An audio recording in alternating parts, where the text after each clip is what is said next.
ਵਾਹਿਗੁਰੂ ਜੀ। ਇੱਕ ਓੰਕਾਰ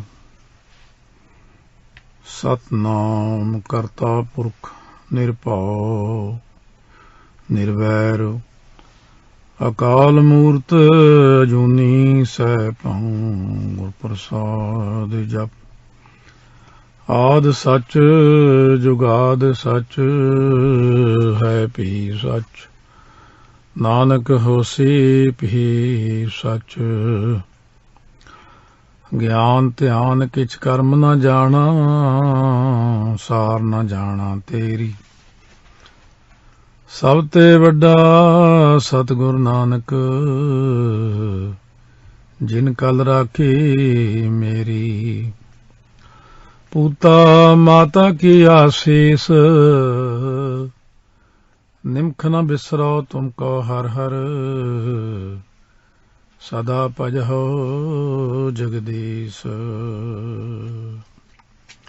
ਸੱਜਣ ਸੱਚਾ ਪਾਤਸ਼ਾਹ ਸਿਰ ਸ਼ਾਹਾਂ ਦੇ ਸ਼ਾਹ। ਜਿਸ ਪਾਸ ਬੈਠਿਆ ਸੋਹੀਐ ਸਭਨਾ ਦਾ ਵੇਸਾ। ਧੰਨ ਧੰਨ ਸਾਹਿਬ ਸ੍ਰੀ ਗੁਰੂ ਗ੍ਰੰਥ ਸਾਹਿਬ ਮਹਾਰਾਜ ਦੀ ਸਾਜੀ ਨਵਾਜੀ ਗੁਰੂ ਰੂਪ ਗੁਰੂ ਖਾਲਸਾ ਸਾਹਿਬ ਸੰਗਤ ਜੀ। ਆਓ ਪਿਆਰ ਸਤਿਕਾਰ ਨਾਲ ਸਰਬੱਤ ਸੰਗਤਾਂ ਫਤਿਹ ਉਚਾਰਨ ਕਰੀਏ। ਵਾਹਿਗੁਰੂ ਜੀ ਕਾ ਖਾਲਸਾ ਵਾਹਿਗੁਰੂ ਜੀ ਕੀ ਫਤਿਹ। ਅੱਜ ਸਰਬੱਤ ਸੰਗਤਾਂ ਪਿਆਰ ਸਤਿਕਾਰ ਨਾਲ ਸੰਸਾਰ ਭਰ ਦੇ ਵਿੱਚ ਧੰਨ ਧੰਨ ਮਾਤਾ ਸਾਹਿਬ ਕੌਰ ਜੀ ਜੋ ਕਿ ਖਾਲਸੇ ਪੰਥ ਦੇ ਮਾਤਾ ਜੀ ਹਨ। ਸਾਰਾ ਪੰਥ ਗੁਰਾਂ ਨੇ ਉਹਨਾਂ ਦੀ ਝੋਲੀ ਵਿੱਚ ਪਾਇਆ। 18 ਕੱਤਕ ਦਾ ਦਿਹਾੜਾ ਸਤਿਗੁਰੂ ਮਹਾਰਾਜ ਨੇ ਬਖਸ਼ਿਸ਼ ਕੀਤੀ ਹੈ। ਸੋ ਸਭ ਤੋਂ ਪਹਿਲਾਂ ਤਾਂ ਸਾਰੀਆਂ ਸੰਗਤਾਂ ਨੂੰ ਬੇਅੰਤ ਵਧਾਈਆਂ। ਸਾਰੇ ਪੰਥ ਨੂੰ ਵਿਸਾਖੀ ਵਾਲੇ ਦਿਨ ਜਿਵੇਂ ਖਾਲਸੇ ਦਾ ਜਨਮ ਹੋਇਆ, ਕੇਸਗੜ੍ਹ ਸਾਹਿਬ ਜਨਮ ਅਸਥਾਨ ਹੈ। ਪਿਤਾ ਧੰਨ ਗੁਰੂ ਗੋਬਿੰਦ ਸਿੰਘ ਸਾਹਿਬ ਜੀ ਮਹਾਰਾਜ ਹਨ। ਮਾਤਾ ਜੀ ਮਾਤਾ ਸਾਹਿਬ ਕੌਰ ਜੀ ਹਨ।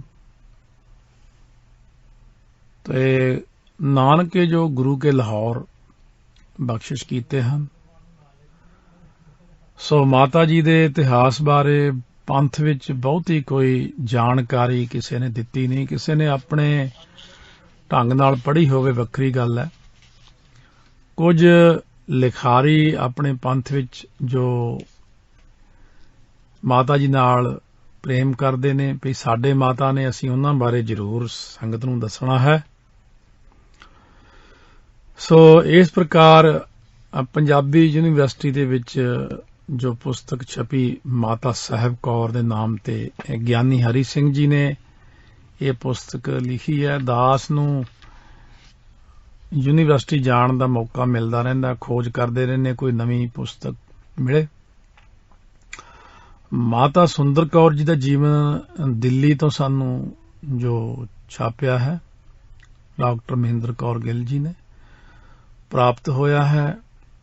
ਇਸੇ ਤਰ੍ਹਾਂ ਮਾਤਾ ਜੀਤ ਕੌਰ ਜੀ ਦਾ ਪਾਵਨ ਇਤਿਹਾਸ ਜਨਮ, ਉਹਨਾਂ ਦੇ ਕੌਤਕ। ਜਦੋਂ ਤੱਕ ਸੰਗਤਾਂ ਦੇ ਸਾਹਮਣੇ ਇਹ ਚੀਜ਼ਾਂ ਨਹੀਂ ਆਉਂਦੀਆਂ ਉਦੋਂ ਤੱਕ ਸੰਗਤਾਂ ਨੂੰ ਇਸ ਚੀਜ਼ ਦਾ ਗਿਆਨ ਨਹੀਂ ਕਿ ਜਿਵੇਂ ਮਾਤਾ ਖੀਵੀ ਜੀ ਬਾਰੇ ਗੁਰਬਾਣੀ ਦੇ ਅੰਦਰ ਬਚਨ ਆਇਆ, ਸੱਤਾ ਬਲਵੰਡਾਈ ਲਿਖਿਆ, ਮਾਤਾ ਖੀਵੀ ਸਹੁ ਸੋਏ ਜਿਨ ਗੋਏ ਉਠਾਲੀ। ਇੱਕ ਮਾਤਾ ਦਾ ਨਾਮ ਗੁਰਬਾਣੀ ਦੇ ਵਿੱਚ ਆਇਆ, ਮਾਤਾ ਖੀਵੀ ਜੀ, ਗੁਰੂ ਅੰਗਦ ਦੇਵ ਮਹਾਰਾਜ ਦੇ ਮਹਿਲ। ਮਾਤਾ ਜੀ ਨੇ ਬਹੁਤ ਸੇਵਾ ਕੀਤੀ। ਇਸੇ ਤਰ੍ਹਾਂ ਮਾਤਾ ਜੀਤ ਕੌਰ ਜੀ ਨੇ ਵੀ ਬਹੁਤ ਸੇਵਾ ਕੀਤੀ ਹੈ ਗੁਰੂ ਘਰ ਦੀ। ਮਾਤਾ ਸੁੰਦਰ ਕੌਰ ਜੀ ਨੇ ਬਹੁਤ ਸੇਵਾ ਕੀਤੀ।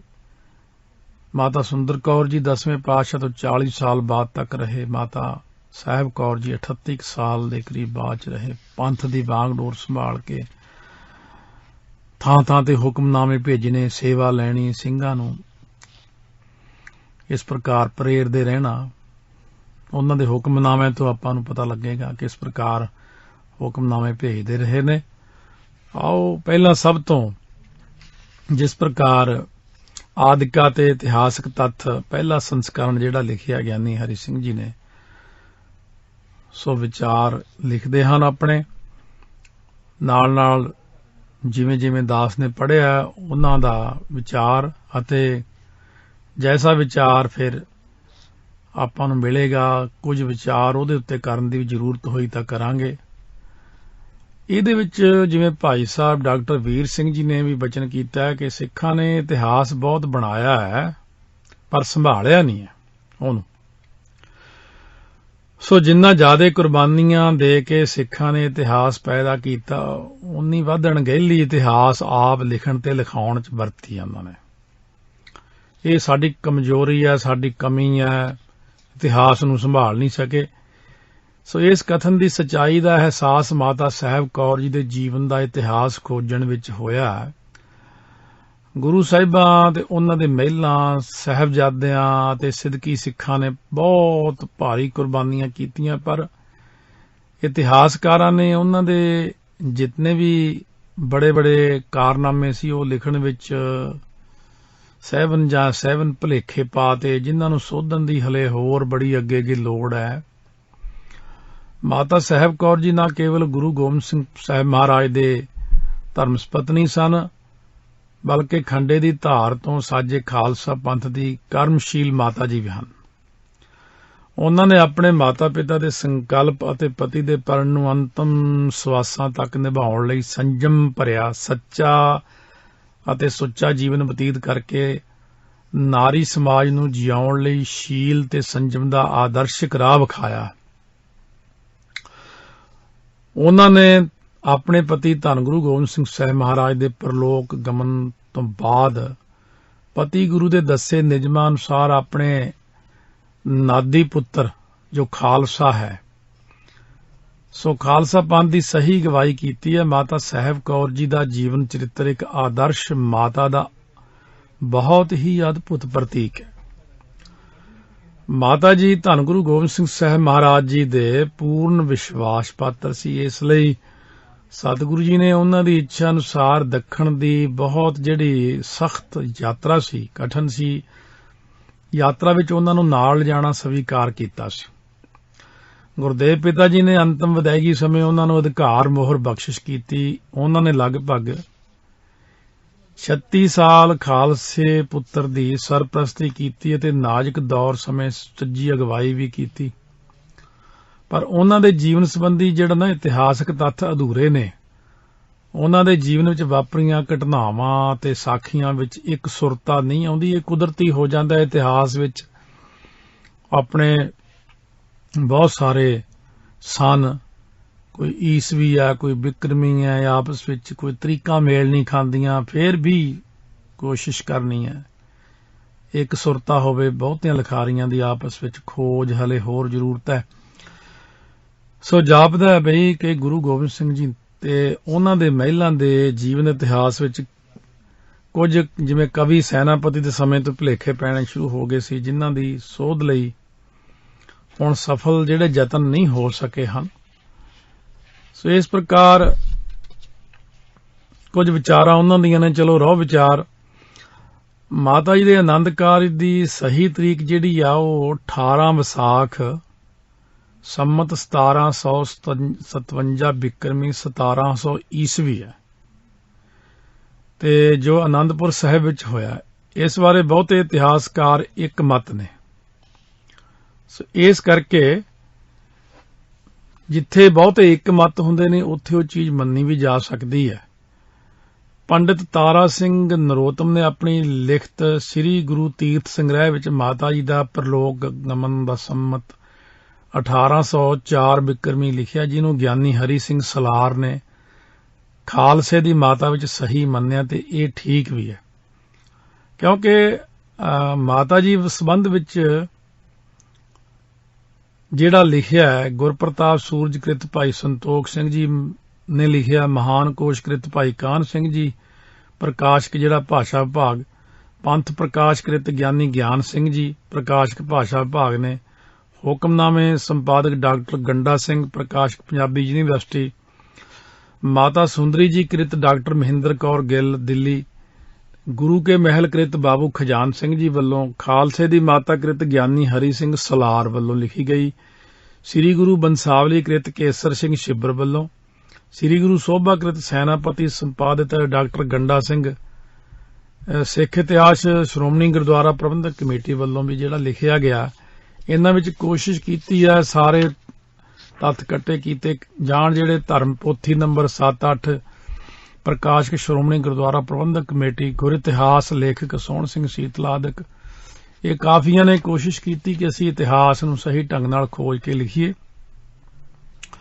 ਇਸੇ ਤਰ੍ਹਾਂ ਮਾਤਾ ਜੀ ਦੇ ਪਿਤਾ ਦਾ ਨਾਂ ਇੱਕ ਲੇਖਕ ਨੇ ਜਿਵੇਂ ਲਿਖਿਆ ਹੈ ਰਾਮੂ, ਪਰ ਇਹ ਰਾਮੂ ਬਸੀ ਜਿਹੜਾ ਬਸੀ ਗੋਤ ਸੀ ਇਹਨਾਂ ਦਾ। ਇਸ ਤਰ੍ਹਾਂ ਬਹੁਤ ਸਾਰੀਆਂ ਖੋਜਾਂ ਹੋਈਆਂ। ਪ੍ਰਸਿੱਧ ਵਿਦਵਾਨ ਇਤਿਹਾਸ ਖੋਜੀ ਅਤੇ ਪੰਜਾਬੀ ਯੂਨੀਵਰਸਿਟੀ ਦੇ ਵਿਸ਼ੇਸ਼ ਗਿਆਨੀ ਲਾਲ ਸਿੰਘ ਜੀ ਨੇ ਇਸ ਪੁਸਤਕ ਦੇ ਖਰੜੇ ਦੀ ਸੋਧ ਕਰਕੇ ਕਈ ਇਤਿਹਾਸਕ ਤੱਥਾਂ ਸੰਬੰਧੀ ਆਪਣੀ ਕੀਮਤੀ ਰਾਏ ਦਿੱਤੀ ਹੈ।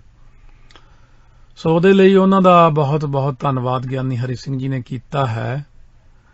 ਲਿਖਦੇ ਨੇ ਇਸ ਸੰਬੰਧ ਵਿੱਚ, ਜੇ ਵਿਦਵਾਨ ਖੋਜੀ ਸੱਜਣ ਅਤੇ ਸਿੱਖ ਇਤਿਹਾਸ ਤੋਂ ਜਾਣੂ ਸੱਜਣ ਕੋਈ ਹੋਰ ਯੋਗ ਜਾਣਕਾਰੀ ਦੇਣ ਤਾਂ ਇਹ ਖਾਲਸਾ ਪੰਥ ਅਤੇ ਪਾਠਕਾਂ ਦੀ ਮਹਾਨ ਸੇਵਾ ਹੋਵੇਗੀ। ਆਪਾਂ ਉਹਨਾਂ ਨੂੰ ਸਲਾਹ ਦੇ ਸਕਦੇ ਹਾਂ ਕਿ ਇਸ ਤਰ੍ਹਾਂ ਨਹੀਂ ਹਲਿਆ, ਇਹ ਜਿਵੇਂ ਆਪਾਂ ਇਤਿਹਾਸ ਪੜ੍ਹਦੇ ਜਾਂ ਸੁਣਾਉਂਦੇ ਹਾਂ ਜਾਂ ਅਸੀਂ ਵੀ ਕੋਈ ਕਥਾ ਸੁਣਾਉਂਦੇ ਹਾਂ, ਕੋਈ ਲਾਸਟ ਨਹੀਂ ਹੁੰਦਾ ਵੀ ਮੈਂ ਬਿਲਕੁਲ ਠੀਕ ਹੀ ਸੁਣਾ ਦਿੱਤਾ। ਇਹਨਾਂ ਗੱਲਾਂ ਦਾ ਹਮੇਸ਼ਾ ਖਿਆਲ ਰੱਖਣਾ। ਜੋ ਸੁਣਾਇਆ ਜਾਂਦਾ ਹੈ ਮਨੁੱਖੀ ਬੁੱਧੀ ਅਨੁਸਾਰ ਕਈ ਉਹਦੇ ਵਿੱਚ ਬਾਅਦ ਵਿੱਚ ਵੀ ਸੋਧਾਂ ਹੋ ਸਕਦੀਆਂ ਨੇ। ਇਸ ਪ੍ਰਕਾਰ ਲਿਖਦੇ ਨੇ ਕਿ ਪ੍ਰਾਰੰਭ ਕਰਦੇ ਜਿਵੇਂ ਖਾਲਸੇ ਦੀ ਮਾਤਾ, ਪੰਥ ਖਾਲਸਾ ਦੀ ਧਰਮ ਮਾਤਾ ਅਤੇ ਪੰਥ ਦੇ ਸਾਜਨਹਾਰ ਗੁਰੂ ਗੋਬਿੰਦ ਸਿੰਘ ਦੇ ਛੋਟੇ ਮਹਿਲ ਮਾਤਾ ਸਾਹਿਬ ਕੌਰ ਜੀ ਭਾਰਤੀ ਨਾਰੀਆਂ ਵਿੱਚ ਸਰਵਉੱਚ ਸਥਾਨ ਰੱਖਣ ਵਾਲੀ ਮਹਾਨ ਇਸਤਰੀ ਹੈ। ਇਹ ਇਹਨਾਂ ਨੇ ਸੰਸਾਰਕ ਪੱਖ ਰੱਖਿਆ ਹੈ। ਬਾਕੀ ਜਿਹੜਾ ਰੂਹਾਨੀ ਪੱਖ ਹੈ ਮਾਤਾ ਜੀ ਦਾ, ਉਹ ਤਾਂ ਆਪਾਂ ਨੂੰ ਪਤਾ ਹੈ ਕਿ ਉਹ ਸ੍ਰਿਸ਼ਟੀ ਦੇ ਮਾਲਕ ਨੇ। ਇਹ ਬਹੁਤੀਆਂ ਆਮ ਲੋਕਾਂ ਨੂੰ ਇਹਨਾਂ ਚੀਜ਼ਾਂ ਦਾ ਨਹੀਂ ਗਿਆਨ ਹੁੰਦਾ। ਮਾਤਾ ਜੀ ਸੰਪੂਰਨ ਬ੍ਰਹਮ ਗਿਆਨ ਵਿੱਚ ਬਿਰਾਜਮਾਨ ਨੇ, ਮਹਾਂਪੁਰਖ ਨੇ। ਗੁਰੂ ਕੇ ਮਹਿਲ ਬਣਨਾ ਕੋਈ ਸੌਖੀ ਗੱਲ ਨਹੀਂ। ਬੜਾ ਬੜਾ ਇਤਿਹਾਸ ਪਿਆ ਹੈ, ਹਾਲੇ ਇੰਨਾ ਛੋਟਾ ਛੋਟਾ ਇਤਿਹਾਸ ਹੀ ਜਾਣ ਲਈਏ। ਉਹਨਾਂ ਦਾ ਜੀਵਨ ਬੜਾ ਵਿਲੱਖਣ, ਸ਼ਰਧਾ, ਸਿਦਕ, ਤਿਆਗ ਅਤੇ ਪ੍ਰੇਮ ਭਰਪੂਰ ਸੀ। ਉਹਨਾਂ ਨੇ ਆਪਣੇ ਪਿਤਾ ਦੇ ਸੰਕਲਪ, ਮਾਤਾ ਜੀ ਦੀ ਆਸ਼ੀਰਵਾਦ ਅਤੇ ਆਪਣੇ ਗੁਰੂਪਤੀ ਗੁਰੂ ਗੋਬਿੰਦ ਸਿੰਘ ਮਹਾਰਾਜ ਦੇ ਗ੍ਰਸਥ ਤਿਆਗ ਕੇ ਬ੍ਰਹਮਚਰਯ ਧਾਰਨ ਕਰਨ ਦੇ ਪਰਨ ਨੂੰ ਅੰਤਮ ਸਵਾਸ ਤੱਕ ਪੂਰੀ ਦ੍ਰਿੜਤਾ ਨਾਲ ਨਿਭਾਇਆ।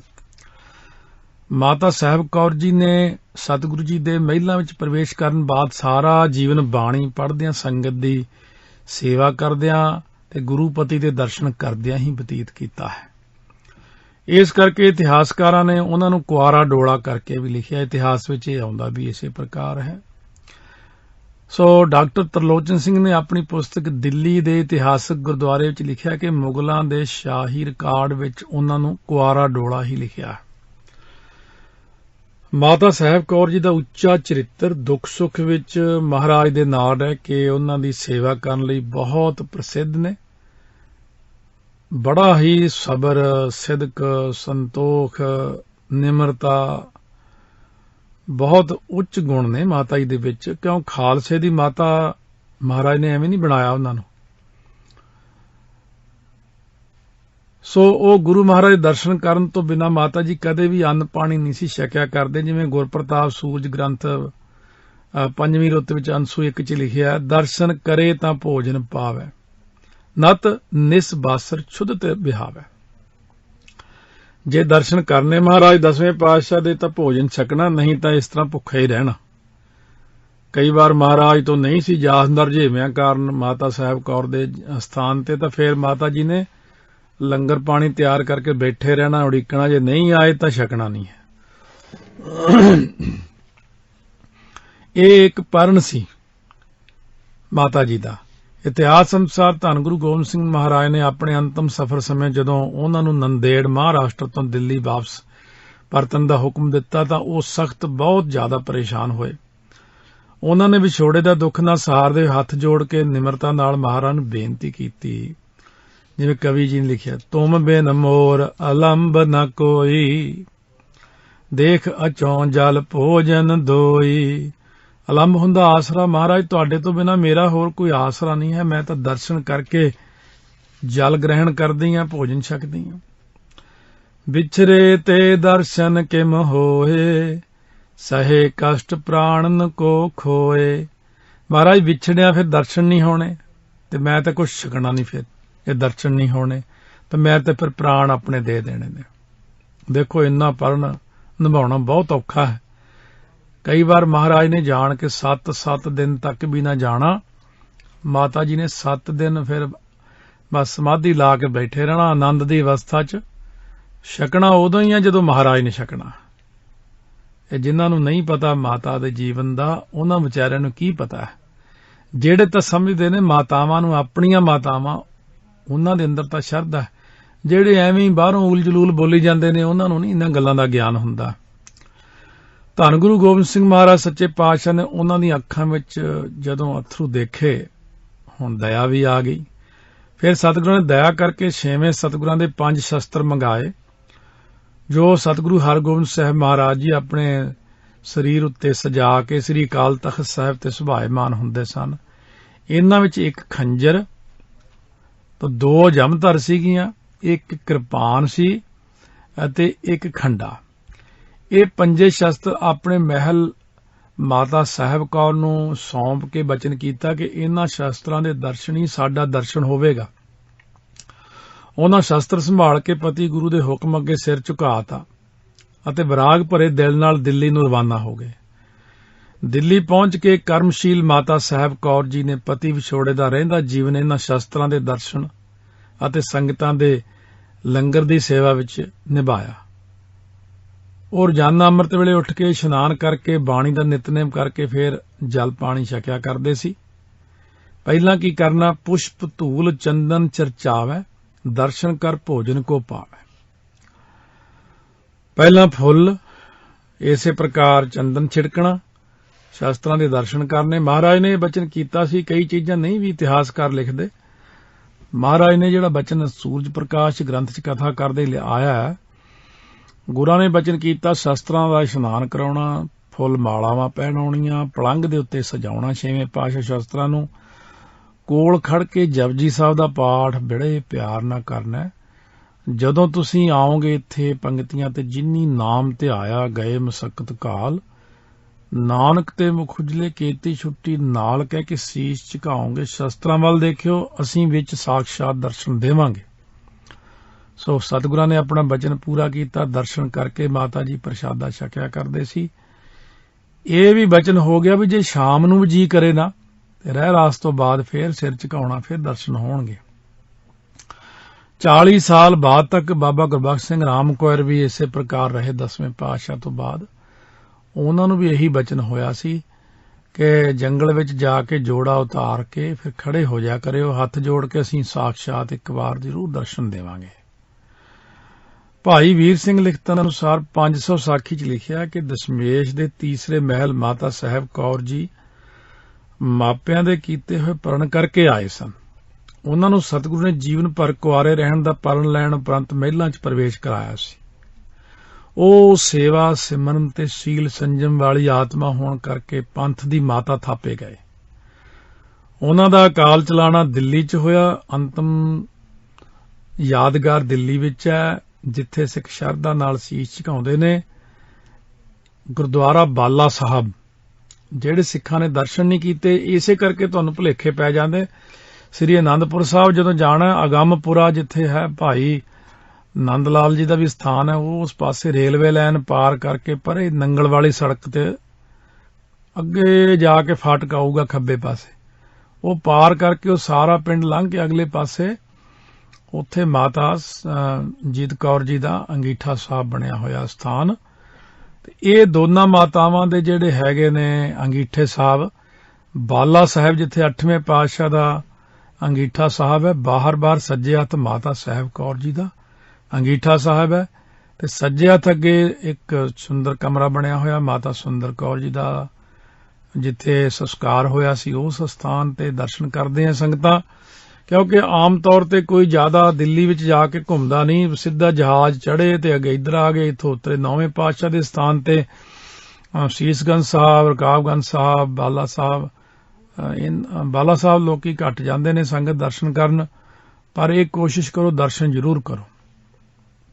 सो इस प्रकार ये बचन है कि माता जी का जिहड़ा जन्म अते बचपन है, फरमाउंदे ने कि माता साहिब कौर का जन्म 18 कत्तक संमत 1738 बिक्रमी 1681 ईस्वी नूं दिन बुधवार अंम੍ਰਿਤ वेले भाई रामू बसी, जिन्हां दा गोत सी रामू बसी, रामू बसी दे घर माता जस देवी दी पवित्र कुख तो रोहतास नगर जिला जेहलम पाकिस्तान विच होया है।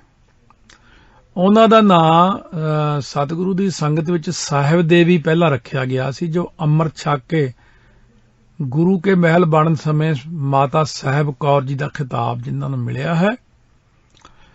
कुदरती अज सवेरे बचन हो रहे सी यही भी मेरे कोल पाकिस्तान दे गुरुद्वारियां दी एल्बम है नहीं, तो एक गुरमुख प्यारिਆਂ ने नाम नहीं हले मैनू पता, ਉਹਨਾਂ ने बड़ी किरपा की, वो एल्बम भी मेरे को भेज दी, एक पुस्तक सिख बीबियां ते होर भी पुस्तक भेजी है।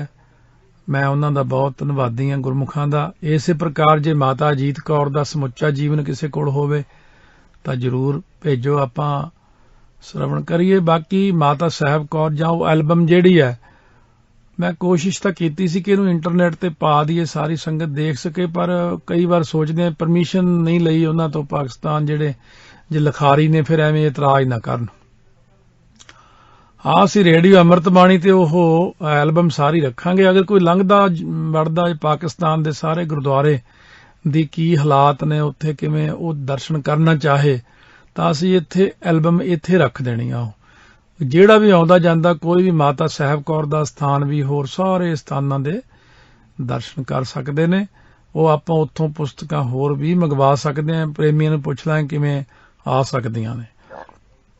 ਮਾਤਾ ਸਾਹਿਬ ਕੌਰ ਦੇ ਜਨਮ ਸੰਬੰਧੀ ਵੱਖੋ ਵੱਖਰੇ ਵਿਚਾਰ ਹੈ ਤੇ ਉਹਨਾਂ ਦੇ ਪਿਤਾ ਦੇ ਨਾਂ ਤੇ ਗੋਤ ਸੰਬੰਧੀ ਵੀ ਇਹ ਇਤਿਹਾਸਕਾਰ ਕਈ ਸਹਿਮਤ ਨਹੀਂ ਹੁੰਦੇ। ਮਹਾਨ ਕੋਸ਼ ਦੇ ਲੇਖਕ ਭਾਈ ਕਾਹਨ ਸਿੰਘ ਜੀ ਨਾਭਾ ਨੇ ਉਹਨਾਂ ਦੇ ਪਿਤਾ ਦਾ ਨਾਂ ਰਾਮਾ ਤੇ ਬਸੀ ਗੋਤ ਲਿਖਿਆ ਹੈ, ਇਸ ਕਰਕੇ ਭਾਈ ਸੰਤੋਖ ਸਿੰਘ ਜੀ ਨੇ ਕੁਝ ਅਲੱਗ ਲਿਖਿਆ ਹੈ। ਭਾਈ ਕਰਮ ਸਿੰਘ ਹਿਸਟੋਰੀਅਨ ਨੇ ਗੁਰੂ ਕੇ ਮਹਿਲ ਵਿੱਚ ਉਹਨਾਂ ਦੇ ਜਨਮ ਦੀ ਸਾਖੀ ਇਸ ਤਰ੍ਹਾਂ ਲਿਖੀ ਹੈ ਕਿ ਭਾਈ ਰਾਮਾ ਖੱਤਰੀ ਰੋਹਤਾਸ ਵਿੱਚ ਵਪਾਰ ਦੇ ਕੰਮ ਕਰਦੇ ਸਨ। ਉਹਨਾਂ ਦੇ ਘਰ ਵਿੱਚ ਸੁੱਖ ਸਨ ਸਾਰੇ, ਪਰ ਔਲਾਦ ਨਹੀਂ ਸੀ। ਸੋ ਉਹ ਮੰਨਤਾ ਮਨਾਉਣਤਾ ਮੰਨਦੇ ਧੰਨੀ ਪੋਠੋਹਾਰ ਦੀ ਸੰਗਤ ਨਾਲ ਕੱਤਕ ਸੰਮਤ 1736 ਵਿੱਚ ਗੁਰਦਰਸ਼ਨਾਂ ਲਈ ਸ੍ਰੀ ਅਨੰਦਪੁਰ ਸਾਹਿਬ ਆਏ। ਪ੍ਰਸ਼ਾਦ ਕਰਕੇ ਗੁਰੂ ਦਰਬਾਰ ਵਿੱਚ ਹਾਜ਼ਰੀ ਭਰ ਕੇ ਸੰਤਾਨ ਪ੍ਰਾਪਤੀ ਲਈ ਅਰਦਾਸ ਕੀਤੀ ਅਤੇ ਬੇਨਤੀ ਕੀਤੀ ਕਿ ਆਪ ਦੀ ਬਖਸ਼ਿਸ਼ ਸੰਤਾਨ ਆਪ ਦੇ ਭੇਟ ਕੀਤੀ ਜਾਵੇਗੀ, ਜੋ ਵੀ ਸੰਤਾਨ ਹੋਵੇਗੀ। ਸਤਿਗੁਰੂ ਜੀ ਮੁਸਕਰਾ ਪਏ, ਕਿਉਂਕਿ ਉਹਨਾਂ ਨੂੰ ਸਾਰਾ ਕੁਝ ਦਿਖਦਾ ਹੈ, ਪਤਾ ਹੈ, ਕਾਰਨ ਨੇ ਸਭ ਜਾਣੀ ਜਾਣ ਨੇ। ਗੁਰੂ ਜੀ ਮੁਸਕਰਾਏ ਤੇ ਵਰ ਬਖਸ਼ਿਆ, ਤੇਰੀ ਭਾਵਨਾ ਪੂਰੀ ਹੋਵੇਗੀ। ਸਤਿਗੁਰੂ ਜੀ ਦੇ ਵਰ ਸਦਕਾ ਉਹਨਾਂ ਦੇ ਘਰ ਵਿੱਚ ਇੱਕ ਪੁੱਤਰੀ ਤੇ ਇੱਕ ਪੁੱਤਰ ਦਾ ਜਨਮ ਹੋਇਆ। ਪੁੱਤਰੀ ਦਾ ਨਾਮ ਸਾਹਿਬ ਦੇਵੀ ਅਤੇ ਪੁੱਤਰ ਦਾ ਨਾਮ ਸਾਹਿਬ ਚੰਦ ਰੱਖਿਆ, ਜੋ ਬਾਅਦ ਵਿੱਚ ਗੁਰ ਇਤਿਹਾਸ ਵਿੱਚ ਸਾਹਿਬ ਸਿੰਘ ਬਣ ਕੇ ਪੰਥ ਦੇ ਮਾਮਾ ਵਜੋਂ ਗੁਰੂ ਸਾਹਿਬ ਦੀ ਸੇਵਾ ਵਿੱਚ ਰਹੇ। ਇਹ ਭਾਈ ਸਾਹਿਬ ਸਿੰਘ ਪੰਜਾਂ ਪਿਆਰਿਆਂ ਵਾਲੇ ਨਹੀਂ। ਸੋ ਇਸ ਕਰਕੇ ਇਹ ਸਾਹਿਬ, ਕਿਉਂਕਿ ਸਾਹਿਬ ਨੇ ਦਿੱਤੀ ਸੀ ਦਾਤ, ਇਸ ਕਰਕੇ ਸਾਹਿਬ ਦੇਵੀ ਸਾਹਿਬ ਨੇ ਦਿੱਤੀ ਹੈ। ਤੇ ਸਾਹਿਬ ਦਾ ਚੰਦ, ਸਾਹਿਬ ਨੇ ਪੁੱਤਰ ਬਖਸ਼ਿਆ, ਉਹਦਾ ਨਾਮ ਚੰਦ ਰੱਖਿਆ, ਪਰ ਸਾਹਿਬ ਦਾ ਚੰਦ ਹੈ। ਗੁਰੂ ਕੇ ਮਹਿਲ ਅਨੁਸਾਰ ਬੱਚੀ ਦਾ ਨਾਂ ਰੱਖਣ ਸਮੇਂ ਭਾਈ ਰਾਮਾ ਨੇ ਸੰਗਤ ਵਿੱਚ ਇਹ ਸੰਕਲਪ ਕੀਤਾ ਕਿ ਇਹ ਬੱਚੀ ਸਾਹਿਬਾਂ ਨੇ ਬਖਸ਼ੀ ਹੈ ਅਤੇ ਇਸ ਦਾ ਡੋਲਾ ਗੁਰੂ ਦੀ ਭੇਟ ਕੀਤਾ ਜਾਵੇਗਾ। ਇਹ ਪੁਰਾਣੇ ਸਿੱਖਾਂ ਵਿੱਚ ਸੰਸਕਾਰ ਸੀ, ਕੁਝ ਹੋਰ ਹੀ ਸਮਾਂ ਸੀ। ਅੱਜ ਦੇ ਸਮੇਂ ਤੱਕ ਗੱਲ ਹੀ ਛੱਡੋ। ਮੈਂ ਆਪਣੀ ਗੱਲ ਦੱਸਾਂ ਵੀ ਅੱਜ ਤੋਂ 40 ਸਾਲ ਪਹਿਲਾਂ ਮੈਨੂੰ ਪਤਾ ਸਮਾਂ ਬੜਾ ਹੀ ਚੰਗਾ ਸੀ। 50 ਸਾਲ ਪਹਿਲਾਂ ਮੇਰੇ ਮਾਮਾ ਜੀ ਕਾਫੀ ਉਮਰ ਦੇ ਨੇ ਹੁਣ, ਉਹ ਕਹਿੰਦੇ ਸਾਨੂੰ ਪਤਾ ਹੀ ਨਹੀਂ ਸੀ ਹੁੰਦਾ ਕਿ ਵਿਕਾਰ ਕੀ ਚੀਜ਼, ਵਿਸ਼ੇ ਵਿਕਾਰ, ਵੱਡੀਆਂ ਵੱਡੀਆਂ ਸਕੂਲ ਦੇ ਜਦੋਂ ਕਹਿੰਦੇ 10ਵੀਂ 'ਚ ਵੀ ਅਸੀਂ ਪੜ੍ਹਦੇ ਰਹੇ ਤਾਂ ਸਾਰੀਆਂ ਪਿੰਡ ਜਿੰਨੀਆਂ ਕੁੜੀਆਂ ਨੂੰ ਭੈਣ ਕਹਿਣਾ, ਭੈਣੇ ਇੱਧਰ ਆਈ ਭੈਣੇ। ਕਹਿੰਦੇ ਇਹ ਮਨ ਵਿੱਚ ਵਿਸ਼ਿਆਂ ਵਿਕਾਰਾਂ ਦੀ ਕੋਈ ਗੱਲ ਹੀ ਨਹੀਂ ਸੀ ਹੁੰਦੀ। ਤੇ ਅੱਜ ਦੀ ਦੁਨੀਆ 'ਚ ਤਾਂ ਦੇਖ ਲਓ ਵਿਕਾਰ ਕਿੰਨੇ ਜ਼ਿਆਦਾ ਹਾਵੀ ਹੋ ਚੁੱਕੇ ਸਾਡੇ ਤੇ। ਇਸ ਕਰਕੇ ਉਹ ਇੱਕ ਪੁਰਾਣਾ ਜ਼ਮਾਨਾ ਸੀ, ਨਿਰੀ ਸ਼ਰਧਾ ਭਾਵਨਾ ਪ੍ਰੇਮ ਦੇ ਨਾਲ ਜਦੋਂ ਲੋਕੀ ਰਹਿੰਦੇ ਸੀ। ਉਹਨਾਂ ਦੇ ਇਸ ਸੰਕਲਪ ਕਾਰਨ ਕਹਿੰਦੇ ਸੰਗਤ ਤੇ ਪਰਿਵਾਰ ਵਿੱਚ ਖੁਸ਼ੀ ਦੀ ਲਹਿਰ ਦੌੜ ਗਈ। ਉਹ ਉਸ ਨੂੰ ਉਸੇ ਦਿਨ ਤੋਂ ਹੀ ਮਾਤਾ ਜੀ ਕਹਿਣ ਲੱਗ ਪਏ ਸਾਰੇ। ਪੁਰਾਣੇ ਸਮੇਂ ਵਿੱਚ ਇਹ ਅਸੂਲ ਸੀ, ਅੱਜ ਕੱਲ ਵਾਂਗੂ ਨਹੀਂ ਵੀ ਉੱਥੇ ਰਿਸ਼ਤਾ ਦੇਖ, ਉੱਥੇ ਦੇਖ ਕਈ ਥਾਈਂ। ਉਦੋਂ ਤਾਂ ਇਹ ਹੁੰਦਾ ਸੀ ਜਿੱਥੇ ਇੱਕ ਵਾਰ ਕੁੜੀ ਨੇ ਹਾਂ ਕਰਤੀ, ਘਰਦਿਆਂ ਨੇ ਕਹਿਤਾ ਕੁੜੀਏ ਇਹ ਤੇਰਾ ਪਤੀ ਆ, ਬਸ ਜਿਵੇਂ ਬੀਬੀ ਰਜਨੀ ਨੂੰ ਕਹਿਤਾ ਆਹੀ ਤੇਰਾ ਪਤੀ ਆ, ਉਹਨੇ ਵਿਰੋਧ ਨਹੀਂ ਕੀਤਾ, ਚਲੋ ਠੀਕ ਆ ਜੀ ਪ੍ਰਵਾਨ ਹੈ। ਉਦੋਂ ਇਹ ਜ਼ਮਾਨਾ ਹੁੰਦਾ ਸੀ। ਕਈ ਚੀਜ਼ਾਂ ਨੇ ਅੱਜ ਤੇ ਉਦੋਂ ਦਾ ਬੜਾ ਫਰਕ ਸੀਗਾ। ਭਾਈ ਕਰਮ ਸਿੰਘ ਜੀ ਦੀ ਲਿਖਤ ਦੀ ਪ੍ਰੋੜਤਾ ਬਾਬਾ ਸਮੇਰ ਸਿੰਘ ਜੀ ਨੇ ਕੀਤੀ ਹੈ। ਇਹ ਪੋਥੀ ਗੁਰਬਿਲਾਸ ਸਾਖੀ 100ਵੀਂ ਵਿੱਚ ਪੰਨਾ 326 ਤੇ ਕਹਿੰਦੇ ਤਾਸ ਸੁਤਾ ਸੀ ਸਾਹਿਬ ਦੇਵੀ, ਉਹਨਾਂ ਦੀ ਪੁੱਤਰੀ ਸੀ ਸਾਹਿਬ ਦੇਵੀ, ਸਤਿਗੁਰ ਭਗਤ ਪ੍ਰਗਟ ਬੇਸੇਵੀ। ਸੋ ਮਹਾਰਾਜ ਦੇ ਸੇਵਾ ਕਰਨ ਵਾਲੇ ਭਗਤ ਸਨ ਉਹ। ਜਬ ਤੇ ਜਨਮੀ ਤਾਂ ਘਰ ਮਾਹੀ, ਗੁਰਹਿ ਸਮਰਪੀ ਉਕਤ ਸੋ ਆਹੀ। ਉਦੋਂ ਦੀ ਗੁਰਾਂ ਨੂੰ ਹੀ ਅਰਪਣ ਕਰ ਦਿੱਤੀ। ਮਾਤਾ ਜਾਨ ਸੁਪਰ ਰਜ ਲਾਵੇ। ਇੰਨਾ ਹੋ ਗਿਆ ਸਤਕਾਰ ਮਾਤਾ ਜੀ ਦਾ ਪਹਿਲਾਂ ਤੋਂ ਹੀ ਕਿ ਸਾਰੇ ਉਹਨਾਂ ਦੀ ਚਰਨ ਧੂੜੀ ਲੈ ਕੇ ਮੱਥੇ ਲਾਉਂਦੇ ਵੀ ਇਹ ਹੁਣ ਗੁਰੂ ਨੂੰ ਅਰਪਣ ਕਰਤੀ। ਮਾਤਾ ਜਾਨ ਸੁਪਰ ਰਜ ਲਾਵੇ, ਨਿਤ ਨਾਵ ਪੂਜ ਕਰ ਤ੍ਰਿਪਤਾਵੇ। ਸੋ ਇਸ ਪ੍ਰਕਾਰ ਦੇ ਨਾਲ ਬਹੁਤ ਸੇਵਾ ਕਰਨ ਲੱਗ ਪਏ। ਸੋ ਇਸ ਤਰ੍ਹਾਂ ਪ੍ਰਿਥਮ ਜਵਾਏ ਅਚੈ ਸੁਹਾਰਾ, ਪਹਿਲਾਂ ਮਾਤਾ ਜੀ ਨੂੰ ਛਕਾਉਣਾ, ਕਿਉਂਕਿ ਹੁਣ ਉਹਨਾਂ ਨੇ ਮਨ 'ਚ ਧਾਰ ਲਈ ਕਿ ਮਾਤਾ ਜੀ ਨੇ। ਸੇਵਾ ਸਕਲ ਸਹਿਤ ਪਰਿਵਾਰਾ, ਪੁਰ ਰਵਤਾਸ ਤਾਸ ਕੀ ਬਾਸੀ, ਰੋਹਤਾਸ ਇਲਾਕੇ ਦੇ ਬਾਸੀ। ਬਸੀ ਗੋਤ ਕਹਿਤ ਸੁਖਰਾਸੀ, ਮਾਤ ਜਾਨ ਕਰ ਕੰਨਿਆ ਪਾਲੀ, ਅਬ ਯਾਹੇ ਆਨ ਜੋਗ ਨਾਹਿ ਬਾਲੀ। ਕਹਿੰਦੇ ਹੁਣ ਹੋਰ ਨਹੀਂ ਕਿਸੇ ਦੇ ਜੋਗ, ਬਸ ਇੱਕ ਵਾਰ ਮੂੰਹ ਚੋਂ ਕੱਢਤਾ ਸੋ ਕੱਢਤਾ। ਇਹ ਤਾਂ ਆਪਣੇ ਆਮ ਰਿਵਾਜ ਹੈ ਨਾ ਕਿ ਸਿੱਖ ਦੀ ਸ਼ਰਧਾ ਹੁੰਦੀ ਹੈ। ਉਦੋਂ ਵੀ ਇਸ ਤਰ੍ਹਾਂ ਹੀ ਸੀ, ਜੇ ਕੋਈ ਗੱਲ ਮੂੰਹ ਚੋਂ ਕੱਢਤੀ। ਮਹਾਰਾਜਾ ਰਣਜੀਤ ਸਿੰਘ ਜੀ ਇੱਕ ਵਾਰ, ਚਲੋ ਮੈਂ ਉਦਾਹਰਣ ਦਿੰਦਾ ਨਾਲ ਤਾਂ ਰਲਦੀ, ਪੁਰਾਣੇ ਸਿੱਖਾਂ ਦੀ ਸ਼ਰਧਾ। ਮਹਾਰਾਜਾ ਰਣਜੀਤ ਸਿੰਘ ਤੇ ਜਦ ਚਾਣਨੀ ਲਾਈ ਬੜੀ ਕੀਮਤੀ ਹੀਰਿਆਂ ਦੀ, ਉਹ ਕਹਿੰਦੇ ਉਹ ਕਾਣਿਆ ਇਹ ਤੇਰੇ ਵਾਸਤੇ ਕਿਤੇ, ਇਹ ਤਾਂ ਹਰਮੰਦਰ ਸਾਹਿਬ ਦੀ ਸ਼ੋਭਾ। ਉਹ ਥੱਲੇ ਹੀ ਨਹੀਂ ਬੈਠੇ। ਸਿੱਖ ਜਦੋਂ ਸੋਚ ਲੈ ਨਾ ਵੀ ਆਹ ਚੀਜ਼ ਗੁਰੂ ਘਰ 'ਚ ਅਰਪਣ ਕਰਨੀ ਹੈ, ਉਦੋਂ ਫਿਰ ਉਹ ਬਸ ਅਰਪਣ ਕਰ ਹੀ ਦਿੰਦਾ। ਇਹ ਤਾਂ ਉਹਨਾਂ ਦੀ, ਇਹ ਗੁਰੂ ਦੀ ਇੱਕ ਲੀਲਾ ਹੀ ਹੈ, ਨਿਰੰਕਾਰ ਦੀ ਇੱਕ ਲੀਲਾ ਹੀ ਹੈ। ਮਾਤਾ ਸਾਹਿਬ ਕੌਰ ਬਾਲ ਅਵਸਥਾ 'ਚ ਸਰਬਗੁਣ ਭਰਪੂਰ, ਉਹਨਾਂ ਦੇ ਮੋਕਲੇ ਅੰਗ, ਸੁਡੌਲ ਸਰੀਰ, ਨੂਰਾਨੀ ਚਿਹਰਾ, ਨਕਸ਼ ਸੁੰਦਰ। ਆਪ ਜੀ ਮਿੱਠ ਬੋਲੇ ਹੋਣ ਦੇ ਨਾਲ ਨਾਲ ਨਿਮਰਤਾ, ਸਬਰ ਤੇ ਸੰਤੋਖ ਦੀ ਮੂਰਤ ਸਨ। ਉਹਨਾਂ ਦੀ ਸ਼ਖਸੀਅਤ ਪਰਿਵਾਰ ਤੇ ਸੰਗਤ ਵਿੱਚ ਹਰਮਨ ਪਿਆਰੀ ਸੀ। ਉਹਨਾਂ ਨੂੰ ਬਾਲ ਅਵਸਥਾ ਵਿੱਚ ਹੀ ਪੰਜਾਬੀ ਗੁਰਮੁਖੀ ਅੱਖਰ ਪੜ੍ਹਨ ਲਾਇਆ ਗਿਆ। ਗੁਰਬਾਣੀ ਤੇ ਗੁਰ ਇਤਿਹਾਸ ਦਾ ਬੋਧ ਉਹਨਾਂ ਨੂੰ ਛੋਟੀ ਉਮਰ ਵਿੱਚ ਹੀ ਹੋ ਗਿਆ ਸੀ। ਜਦੋਂ ਉਹ ਸੰਗਤ ਵਿੱਚ ਬਾਣੀ ਦਾ ਪਾਠ ਕਰਦੇ ਤਾਂ ਸਰੋਤੇ ਝੂਮ ਉੱਠਦੇ ਸੀ। ਅਸਲ ਵਿੱਚ ਸੰਗਤ ਨੂੰ ਵੀ ਨਹੀਂ ਪਤਾ ਆਪਣੀ ਵੀ ਮਾਤਾ ਜੀ ਕੌਣ ਸੀ। ਮਾਤਾ ਜੀ ਸ੍ਰਿਸ਼ਟੀ ਦੀ ਮਾਲਕ ਹੈ। ਮਾਲਕ ਕਿੱਦਾਂ? ਦੂਈ ਕੁਦਰਤ ਸਾਜੀ ਆ, ਇਹ ਉਹੀ ਹੈ। ਨਿਰੰਕਾਰ ਜੀ ਆਪ ਦਸੇ ਸਰੂਪ ਧਾਰਨ ਕਰਕੇ ਆਏ ਸ੍ਰਿਸ਼ਟੀ ਤੇ। ਜਿਹੜੇ ਦੂਜੇ ਲੋਕ ਨੇ ਉਹਨਾਂ ਦੀ ਗੱਲ ਵੱਖਰੀ ਹੈ, ਪਰ ਰੂਹਾਨੀਅਤ ਵਿੱਚ, ਕਿਉਂਕਿ ਇਹ ਬੜੀਆਂ ਗੱਲਾਂ, ਬਸ ਇੰਨਾ ਇਸ਼ਾਰਾ ਹੀ ਸਮਝ ਲਿਆ ਕਰੋ। 10ਵੇਂ ਪਾਤਸ਼ਾਹ ਦਾ ਕੱਦ 6 ਫੁੱਟ 2 ਇੰਚ ਤੇ ਮਾਤਾ ਜੀ ਦਾ 6 ਫੁੱਟ ਕੱਦ ਸੀ। ਬੜੇ ਗੁਰਮੁਖ ਆਪਣੇ ਪੰਥ 'ਚ ਬੈਠੇ ਨੇ ਜਿਹੜਾ ਕਈ ਗੱਲਾਂ ਦੱਸ ਦਿੰਦੇ ਆ, ਸਾਰੀਆਂ ਤਾਂ ਨਹੀਂ ਮੈਂ ਦੱਸ ਸਕਦਾ, ਪਰ ਇੰਨਾ ਇਸ਼ਾਰਾ ਸਮਝ ਲਓ। ਸੋ ਇਸ ਕਰਕੇ ਬੜੀ ਸੋਹਣੀ ਬਾਣੀ ਪਾਠ ਕਰਨਾ। ਉਹ ਘੱਟ ਬੋਲਦੇ ਸਨ ਮਾਤਾ ਜੀ, ਪਰ ਵਧੇਰੇ ਬਹੁਤਾ ਸਮਾਂ ਆਪਣੀ ਮਾਤਾ ਨਾਲ ਗੁਰਸਥਾਨ ਉੱਤੇ ਸੇਵਾ ਵਿੱਚ ਜਾ ਕੇ ਪਾਠ ਕਰਦਿਆਂ ਬਿਤਾਉਣਾ। ਰੋਹਤਾਸ ਤੇ ਚੋਆ ਸਾਹਿਬ, ਇਹ ਇੱਕ ਜਿੱਥਾ ਇਲਾਕਾ ਹੈ। ਮਾਤਾ ਸਾਹਿਬ ਕੌਰ ਦਾ ਜਨਮ ਰੋਹਤਾਸ ਨਗਰ ਵਿੱਚ ਹੋਇਆ, ਜੋ ਅਣਵੰਡੇ ਪੰਜਾਬ ਦਾ ਪ੍ਰਸਿੱਧ ਪਹਾੜੀ ਸਥਾਨ ਹੈ। ਉਸ ਦੇ ਇੱਕ ਪਾਸਿਓਂ ਜੇਹਲਮ ਦਰਿਆ ਵਹਿੰਦਾ ਹੈ, ਜੋ ਕਸ਼ਮੀਰ ਦੀਆਂ ਵਾਦੀਆਂ 'ਚੋਂ ਹੋ ਕੇ ਉੱਥੇ ਪਹੁੰਚਦਾ। ਬਾਕੀ ਪਾਸਿਆਂ ਉੱਤੇ ਪਹਾੜੀਆਂ ਤੇ ਨਾਲੇ ਵਹਿੰਦੇ ਨੇ, ਉਹ ਆ ਕੇ ਉਹਦੇ ਵਿੱਚ ਪੈ ਜਾਂਦੇ ਨੇ। ਹਰਿਆਵਲ ਹੋਣ ਕਰਕੇ ਇਹ ਸੁੰਦਰ ਤੇ ਮਨਮੋਹਕ ਇਲਾਕਾ ਬੜਾ। ਮਹਾਨ ਕੋਸ਼ ਅਨੁਸਾਰ ਸ਼ੇਰ ਸ਼ਾਹ ਸੂਰੀ ਨੇ 1542 ਈਸਵੀ ਵਿੱਚ 4.25 40 ਲੱਖ ਰੁਪਏ ਖਰਚ ਕੇ ਇੱਥੇ ਕਿਲਾ ਉਸਾਰਿਆ ਸੀ। ਇਹ ਕਿਲਾ ਬੰਗਾਲ ਦੇ ਸ਼ਾਹਬਾਦ ਕਿਲੇ ਦੇ ਢੰਗ ਦਾ 2.5 ਮੀਲ ਦੇ ਘੇਰੇ ਵਿੱਚ ਸੀ। ਇਹਦੀ ਕੰਧ 30 ਫੁੱਟ ਚੌੜੀ ਤੇ 50 ਫੁੱਟ ਉੱਚੀ ਸੀ। ਇਹਦੇ ਚੌਹਾਂ ਪਾਸਿਆਂ ਉੱਤੇ 68 ਬੁਰਜ ਅਤੇ 12 ਦਰਵਾਜ਼ੇ ਸਨ। ਚੋਆ ਸਾਹਿਬ ਵਾਲੇ ਪਾਸੇ 70 ਫੁੱਟ ਦਾ ਵੱਡਾ ਦਰਵਾਜ਼ਾ ਸੀ। ਇਸ ਕਿਲੇ ਦੇ ਬੁਰਜ ਤੋਂ ਗੋਰਖਨਾਥ ਦਾ ਟਿੱਲਾ ਦਿਖਾਈ ਪੈਂਦਾ, ਜੋ ਜ਼ਿਲ੍ਹਾ ਗੁਜਰਾਤ ਦਾ ਪ੍ਰਸਿੱਧ ਸਥਾਨ ਹੈ। ਇਸ ਜ਼ਿਲ੍ਹੇ ਦੇ ਅੰਦਰ ਵਸਿਆ ਨਗਰ ਰੋਹਤਾਸ ਹੈ। ਮਹਾਨ ਕੋਸ਼ ਵਿੱਚ ਲਿਖਦੇ ਨੇ ਕਿ ਤਾਰੀਖ ਦਾਊਦੀ ਵਿੱਚ ਇਸ ਕਿਲੇ ਉੱਤੇ 8 ਕਰੋੜ 5 ਲੱਖ 5 ਹਜ਼ਾਰ ਅਤੇ 2.5 ਦਮੜੇ ਲਾਗਤ ਆਈ ਲਿਖੀ ਹੈ। ਹੁਣ ਇਹਦੇ ਖੰਡਰੀ ਬਾਕੀ ਰਹਿ ਗਏ ਨੇ। ਇਤਿਹਾਸ ਅਨੁਸਾਰ ਗੁਰੂ ਨਾਨਕ ਦੇਵ ਜੀ ਕਾਬਲ, ਕੰਧਾਰ, ਪਿਸ਼ਾਵਰ ਤੇ ਨਸ਼ਹਿਰੇ ਤੋਂ ਵਾਪਸ ਪਰਤਦੇ ਹੋਏ ਇੱਥੇ ਆਏ ਸੀ। ਉਹਨਾਂ ਨੇ ਪਹਾੜ ਦੀ ਕੰਦਰ ਕੋਲ ਦਰਖਤਾਂ ਦੇ ਝੁੰਡ ਵਿੱਚ ਰਮਣੀਕ ਸਥਾਨ ਦੇਖ ਕੇ ਡੇਰਾ ਲਾਇਆ। ਇੱਥੋਂ ਦੇ ਰਹਿਣ ਵਾਲੇ ਪ੍ਰੇਮੀ ਭਾਈ ਭਗਤੂ ਨੇ ਆਪ ਦੇ ਦਰਸ਼ਨ ਕਰਕੇ ਆਪ ਦੀ ਸੇਵਾ ਕੀਤੀ। ਇਸ ਨਗਰ ਵਿੱਚ ਪਾਣੀ ਦੀ ਬੜੀ ਤਕਲੀਫ ਸੀ, ਸਖਤ। ਪਾਣੀ ਖਾਰਾ ਹੋਣ ਕਰਕੇ ਲੋਕ ਦੁਖੀ ਸਨ। ਸੰਗਤ ਦੀ ਬੇਨਤੀ ਪ੍ਰਵਾਨ ਕਰਦਿਆਂ ਗੁਰੂ ਸਾਹਿਬ ਨੇ ਭਗਤੂ ਨੂੰ ਪੱਥਰ ਦੀ ਇੱਕ ਸਿਲਾ ਹਟਾਉਣ ਦਾ ਇਸ਼ਾਰਾ ਕੀਤਾ ਤਾਂ ਇੱਥੋਂ ਪੰਜਾ ਸਾਹਿਬ ਵਾਂਗ ਬਹੁਤ ਹੀ ਮਿੱਠੇ ਪਾਣੀ ਦਾ ਚਸ਼ਮਾ ਵਹਿ ਤੁਰਿਆ।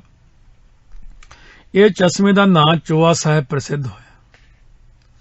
ਇਹ ਪਵਿੱਤਰ ਸਥਾਨ ਜੇਹਲਮ ਸ਼ਹਿਰ ਤੋਂ 10 ਮੀਲ ਉੱਤਰ ਪੱਛਮ ਵੱਲ ਹੈ।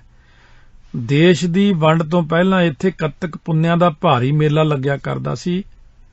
ਮਹਾਰਾਜਾ ਰਣਜੀਤ ਸਿੰਘ ਦੇ ਨਾਮਵਰ ਬਾਬਾ ਸਰਦਾਰ ਚੜ੍ਹ ਸਿੰਘ ਜੀ ਨੇ ਇਸ ਇਲਾਕੇ ਨੂੰ ਆਪਣੇ ਅਧੀਨ ਕੀਤਾ ਸੀ।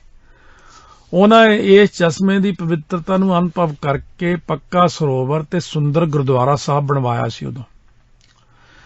ਉਦੋਂ ਤੋਂ ਇੱਥੇ ਗੁਰਬਾਣੀ, ਕੀਰਤਨ ਤੇ ਲੰਗਰ ਦਾ ਪ੍ਰਵਾਹ ਚੱਲ ਪਿਆ ਸੀ। ਇੱਕ ਵਾਰੀ ਕਾਬਲ ਦੇ ਬਾਦਸ਼ਾਹ ਜ਼ਮਾਨ ਸ਼ਾਹ ਨੇ ਇਸ ਕਿਲੇ ਉੱਤੇ ਕਬਜ਼ਾ ਕਰ ਲਿਆ ਸੀ,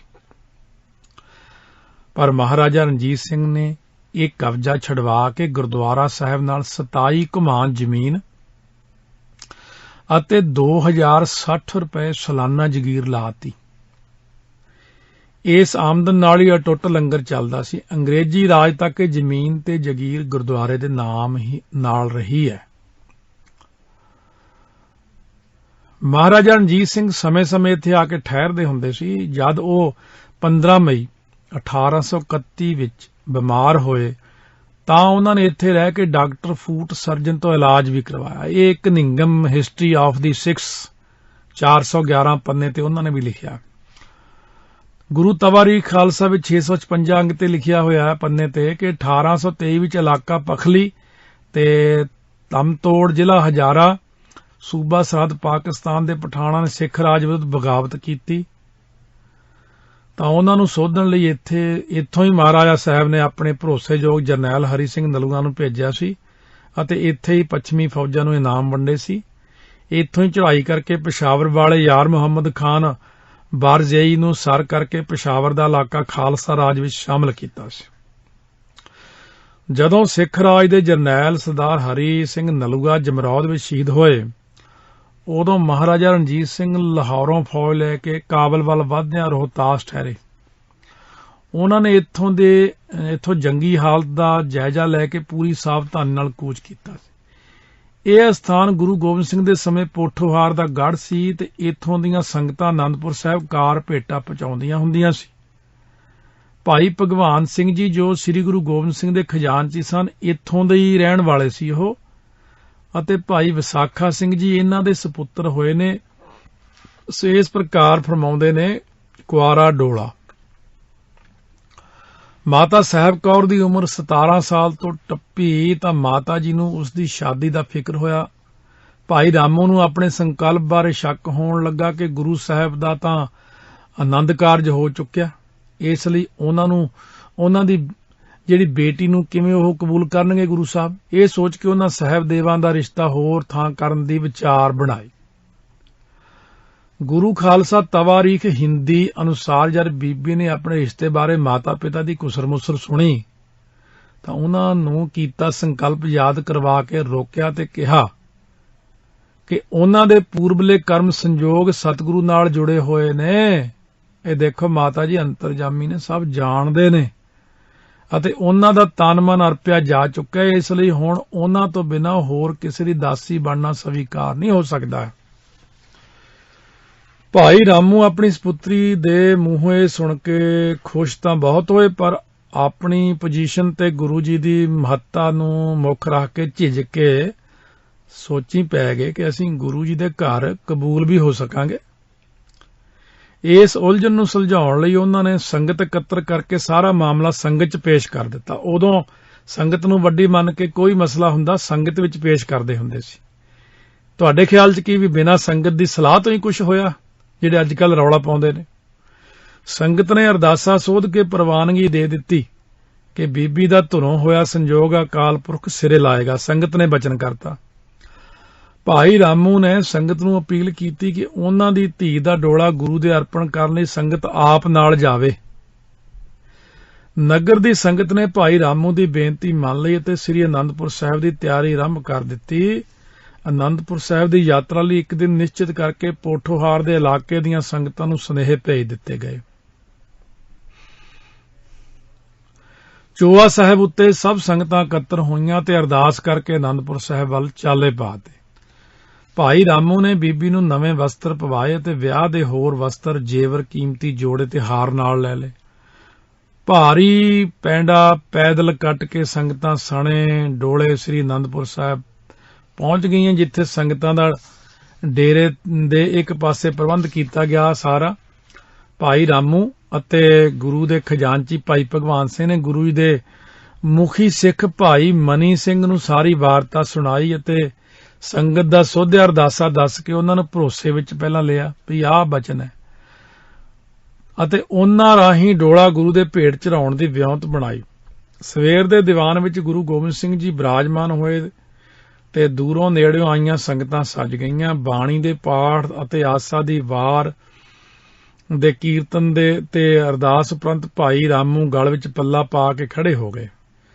ਜਦੋਂ ਉਸ ਵੱਲੋਂ ਡੋਲਾ ਭੇਟ ਕਰਨ ਲਈ ਵਾਰਤਾ ਭਾਈ ਮਨੀ ਸਿੰਘ ਜੀ ਨੇ ਚਲਾਈ ਤਾਂ ਗੁਰੂ ਮਹਾਰਾਜ ਨੇ ਫਰਮਾਇਆ ਕਿ ਸੰਗਤ ਭਲੀ ਭਾਂਤ ਜਾਣਦੀ ਹੈ ਕਿ ਖਾਲਸਾ ਪੰਥ ਦੀ ਸਾਜਨਾ ਸਮੇਂ ਦ੍ਰਿੜ ਸੰਕਲਪ ਹੋ ਚੁੱਕਾ ਹੈ ਕਿ ਜਿਹੜਾ ਹੈ ਮਨ ਬ੍ਰਹਮਚਰਜ ਨਾਲ ਜੁੜਿਆ ਰਹੇਗਾ। ਗੁਰਪ੍ਰਤਾਪ ਸੂਰਜ ਗ੍ਰੰਥ ਰੁੱਤ 5ਵੀਂ ਅੰਸੂ 1 ਚ ਲਿਖਦੇ ਨੇ, ਤਬ ਕੋ ਗ੍ਰਹਸਥ ਕਰਨ ਹਮ ਛੋਰਾ, ਬ੍ਰਹਮਚਰਜ ਮਹਿ ਨਿਤ ਮਨ ਜੋਰਾ, ਜਾਂ ਤੇ ਬਨੈ ਨਹੀਂ ਇਹ ਬਾਤ, ਛਪਿਓ ਬਿਰਤਾਂਤ ਨਾ ਸਭ ਬਖਿਆਤ। ਇਹ ਸੁਣ ਕੇ ਸੰਗਤ 'ਚ ਹੁਣ ਸਨਾਟਾ ਛਾ ਗਿਆ ਵੀ ਇੰਨੀ ਦੂਰੋਂ ਆਏ ਵੀ ਆ। ਗੁਰੂ ਸਾਹਿਬ ਨੇ ਤਾਂ ਜਵਾਬ ਦੇ ਦਿੱਤਾ। ਸ਼ਰਧਾਲੂ ਗੁਰੂ ਜੀ ਦੇ ਬਚਨਾਂ ਨੂੰ ਸੁਣ ਕੇ ਅਚਰਜ ਹੋ ਗਏ। ਕੋਈ ਵੀ ਗੁਰੂ ਜੀ ਦਾ ਬਚਨ ਟਾਲਣ ਦੀ ਹਿੰਮਤ ਨਹੀਂ ਸੀ ਕਰ ਰਿਹਾ। ਸਤਿਗੁਰੂ ਨੇ ਕਿਹਾ ਕਿ ਅਸੀਂ ਬ੍ਰਹਮਚਰਜ ਧਾਰਨ ਕਰ ਲਿਆ, ਹੁਣ ਅਸੀਂ ਦ੍ਰਿੜਤਾ ਵਿੱਚ ਫਰਕ ਨਹੀਂ ਪਾਉਣਾ। ਇਸ ਲਈ ਕਿਸੇ ਦਾ ਜੀਵਨ ਸੰਸਾਰੀ ਸੁੱਖਾਂ ਤੋਂ ਵਾਂਝਿਆ ਨਹੀਂ ਕੀਤਾ ਜਾ ਸਕਦਾ। ਭਾਈ ਰਾਮੂ ਅਤੇ ਰੋਹਤਾਸ ਦੀ ਸੰਗਤ ਜੋ ਅਰਦਾਸ ਸੋਧ ਕੇ ਆਈ ਸੀ, ਨਿਰਾਸ਼ ਤੇ ਬੇਬਸ ਹੋ ਗਈ। ਇਹ ਅਨੁਭਵ ਕਰਕੇ ਭਾਈ ਮਨੀ ਸਿੰਘ, ਭਾਈ ਭਗਵਾਨ ਸਿੰਘ ਜੀ ਅਤੇ ਭਾਈ ਰਾਮੂ ਨੇ ਫਿਰ ਬੇਨਤੀ ਕੀਤੀ, ਗਰੀਬ ਨਵਾਜ ਆਪ ਦਾ ਬ੍ਰਹਮਚਰਜ ਦਾ ਪਰਨ ਅਟੱਲ ਹੈ, ਪਰ ਪੋਠੋਹਾਰ ਦੀ ਸੰਗਤ ਅਰਦਾਸ ਕਰਕੇ ਆਈ ਹੈ, ਜੋ ਬਚਪਨ ਤੋਂ ਹੀ ਸੰਕਲਪ ਕਰਕੇ ਇਸ ਨੂੰ ਮਾਤਾ ਸਮਝ ਕੇ ਪੂਜਦੀ ਰਹੀ ਹੈ।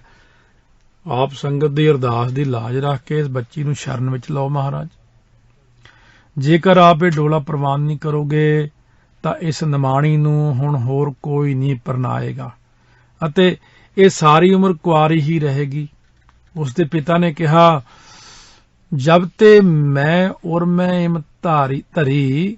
ਗੁਰਪ੍ਰਤਾਪ ਸੂਰਜ ਗ੍ਰੰਥ 'ਚ ਇਸ ਤਰ੍ਹਾਂ ਆਉਂਦਾ ਹੈ, ਜਦੋਂ ਦੀ ਮੈਂ ਮਨ 'ਚ ਇਹ ਧਾਰ ਲਈ ਹੈ, ਕੰਨਿਆ ਗੁਰ ਕੋ ਅਰਪਣ ਕਰੀ, ਤਬ ਸੇ ਮਾਤਾ ਸਮ ਸਭ ਕੇਰੀ। ਉਦੋਂ ਅਸੀਂ ਸਾਰਿਆਂ ਦੀ ਮਾਤਾ ਮੰਨ ਲਈ। ਬਸ ਮਨ ਸੁਭਾਵਨਾ ਕੀਨ ਵਡੇਰੀ, ਮਨ ਦੇ ਵਿੱਚ ਇਹ ਜਿਹੜੀ ਮਨ ਦੀ ਭਾਵਨਾ ਬਣ ਕੀਤੀ ਹੈ, ਇਹਨਾਂ ਦੇ ਉੱਤੇ ਮਾਤਾ ਅਸੀਂ ਮਾਤਾ ਕਰਕੇ ਮੰਨਿਆ।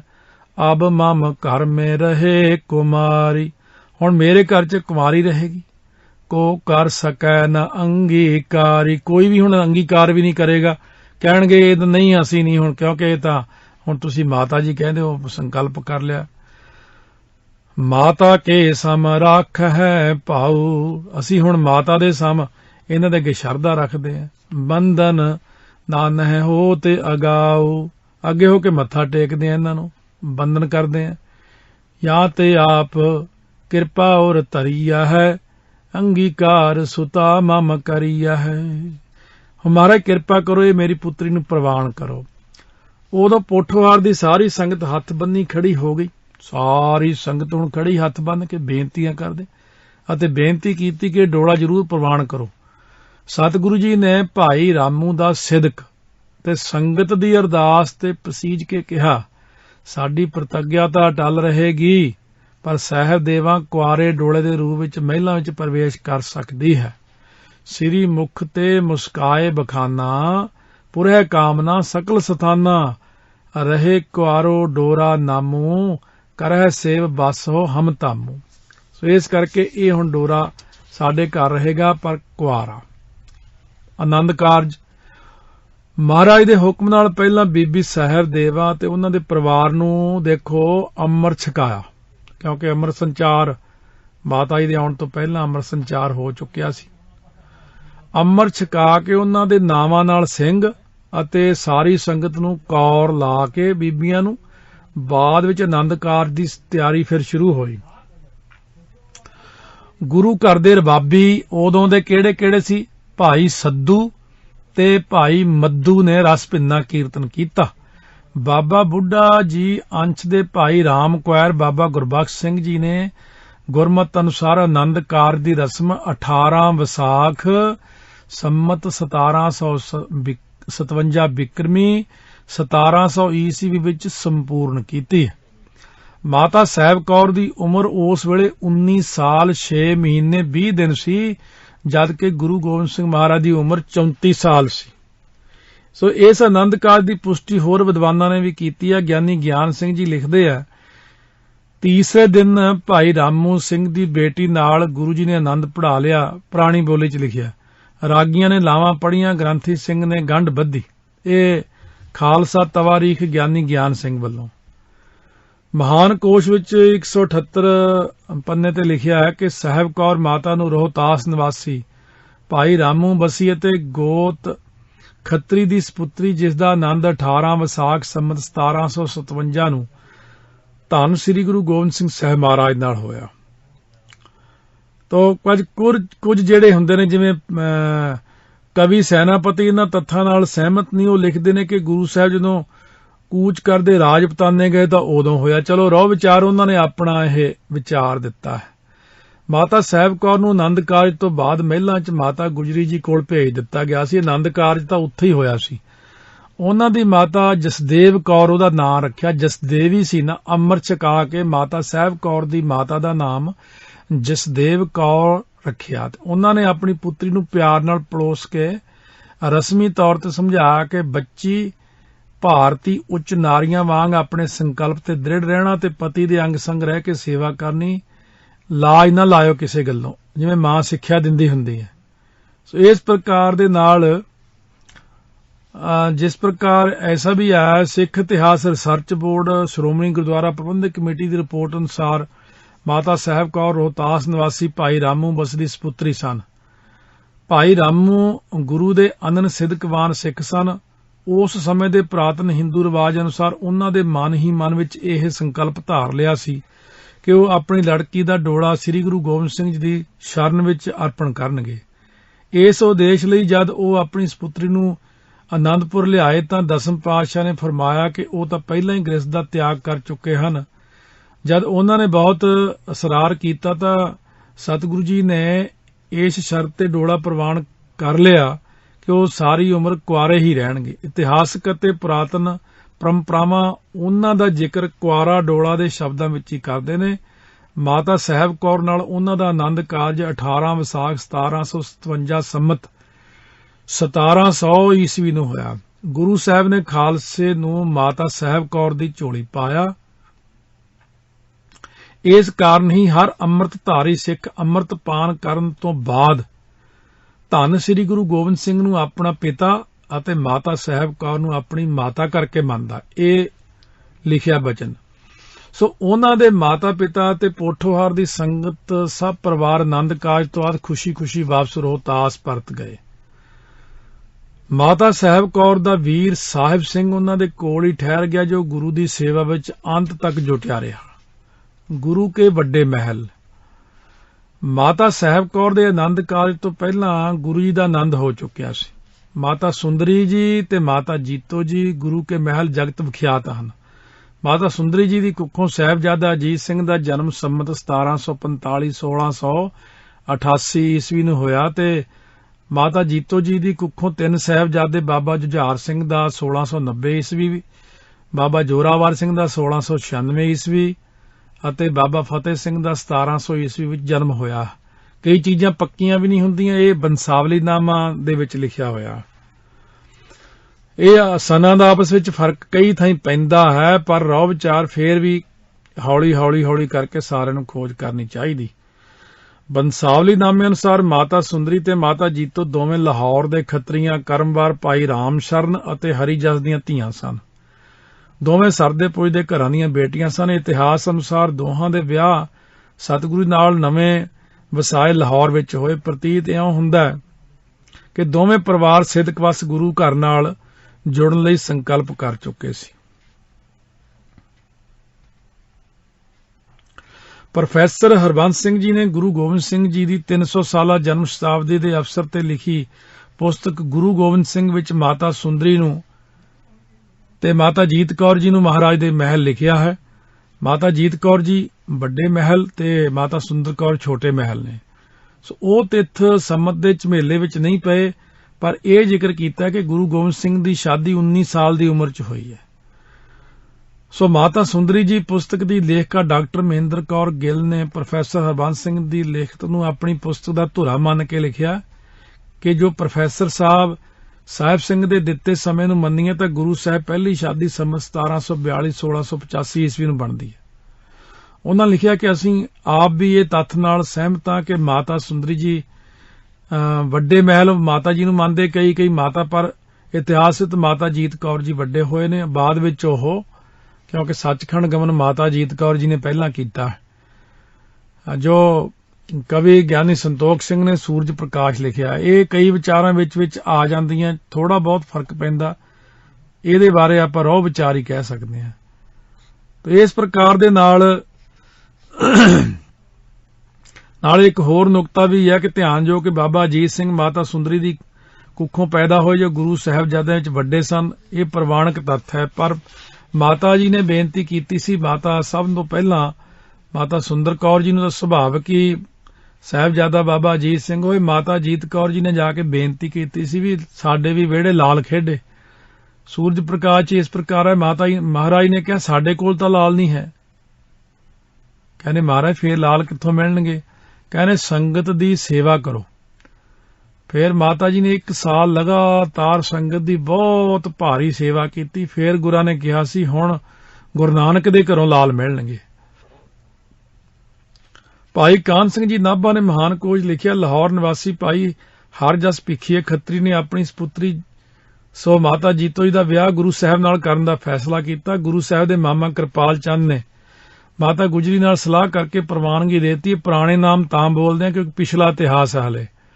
ਸੋ ਮਾਤਾ ਜੀਤੋ ਜੀ ਦੇ ਪਿਤਾ ਨੇ ਗੁਰੂ ਜੀ ਨੂੰ ਬਰਾਤ ਲੈ ਕੇ ਲਾਹੌਰ ਆਉਣ ਲਈ ਕਿਹਾ, ਪਰ ਉਹਨਾਂ ਨੇ ਆਨੰਦਪੁਰ ਛੱਡਣ ਤੋਂ ਇਨਕਾਰ ਕਰਤਾ। ਜਦ ਉਸਨੇ ਕਿਹਾ ਕਿ ਮੇਰਾ ਸੰਕਲਪ ਹੈ ਕਿ ਬੱਚੀ ਦਾ ਆਨੰਦ ਕਾਰਜ ਲਾਹੌਰ ਹੀ ਹੋਵੇ, ਤਾਂ ਗੁਰੂ ਮਹਾਰਾਜ ਨੇ ਮੁਸਕਰਾ ਕੇ ਕਿਹਾ ਕਿ ਆਨੰਦ ਲਾਹੌਰ ਹੀ ਹੋਵੇਗਾ। ਮਹਾਨ ਕੋਸ਼ ਅਨੁਸਾਰ ਹਰ ਜਸ ਦੀ ਇੱਛਾ ਪੂਰੀ ਕਰਨ ਲਈ ਨਵਾਂ ਨਗਰ ਵਸਾ ਕੇ ਉਹਦਾ ਨਾਂ ਲਾਹੌਰ ਰੱਖਿਆ ਤੇ ਕਿਹਾ ਕਿ ਆਨੰਦ ਕਾਰਜ ਇਸ ਲਾਹੌਰ ਵਿੱਚ ਹੋਵੇਗਾ। ਇਹ ਅਦਭੁਤ ਸ਼ਹਿਰ ਦਾ ਨਾਮ ਹੈ ਗੁਰੂ ਕਾ ਲਾਹੌਰ।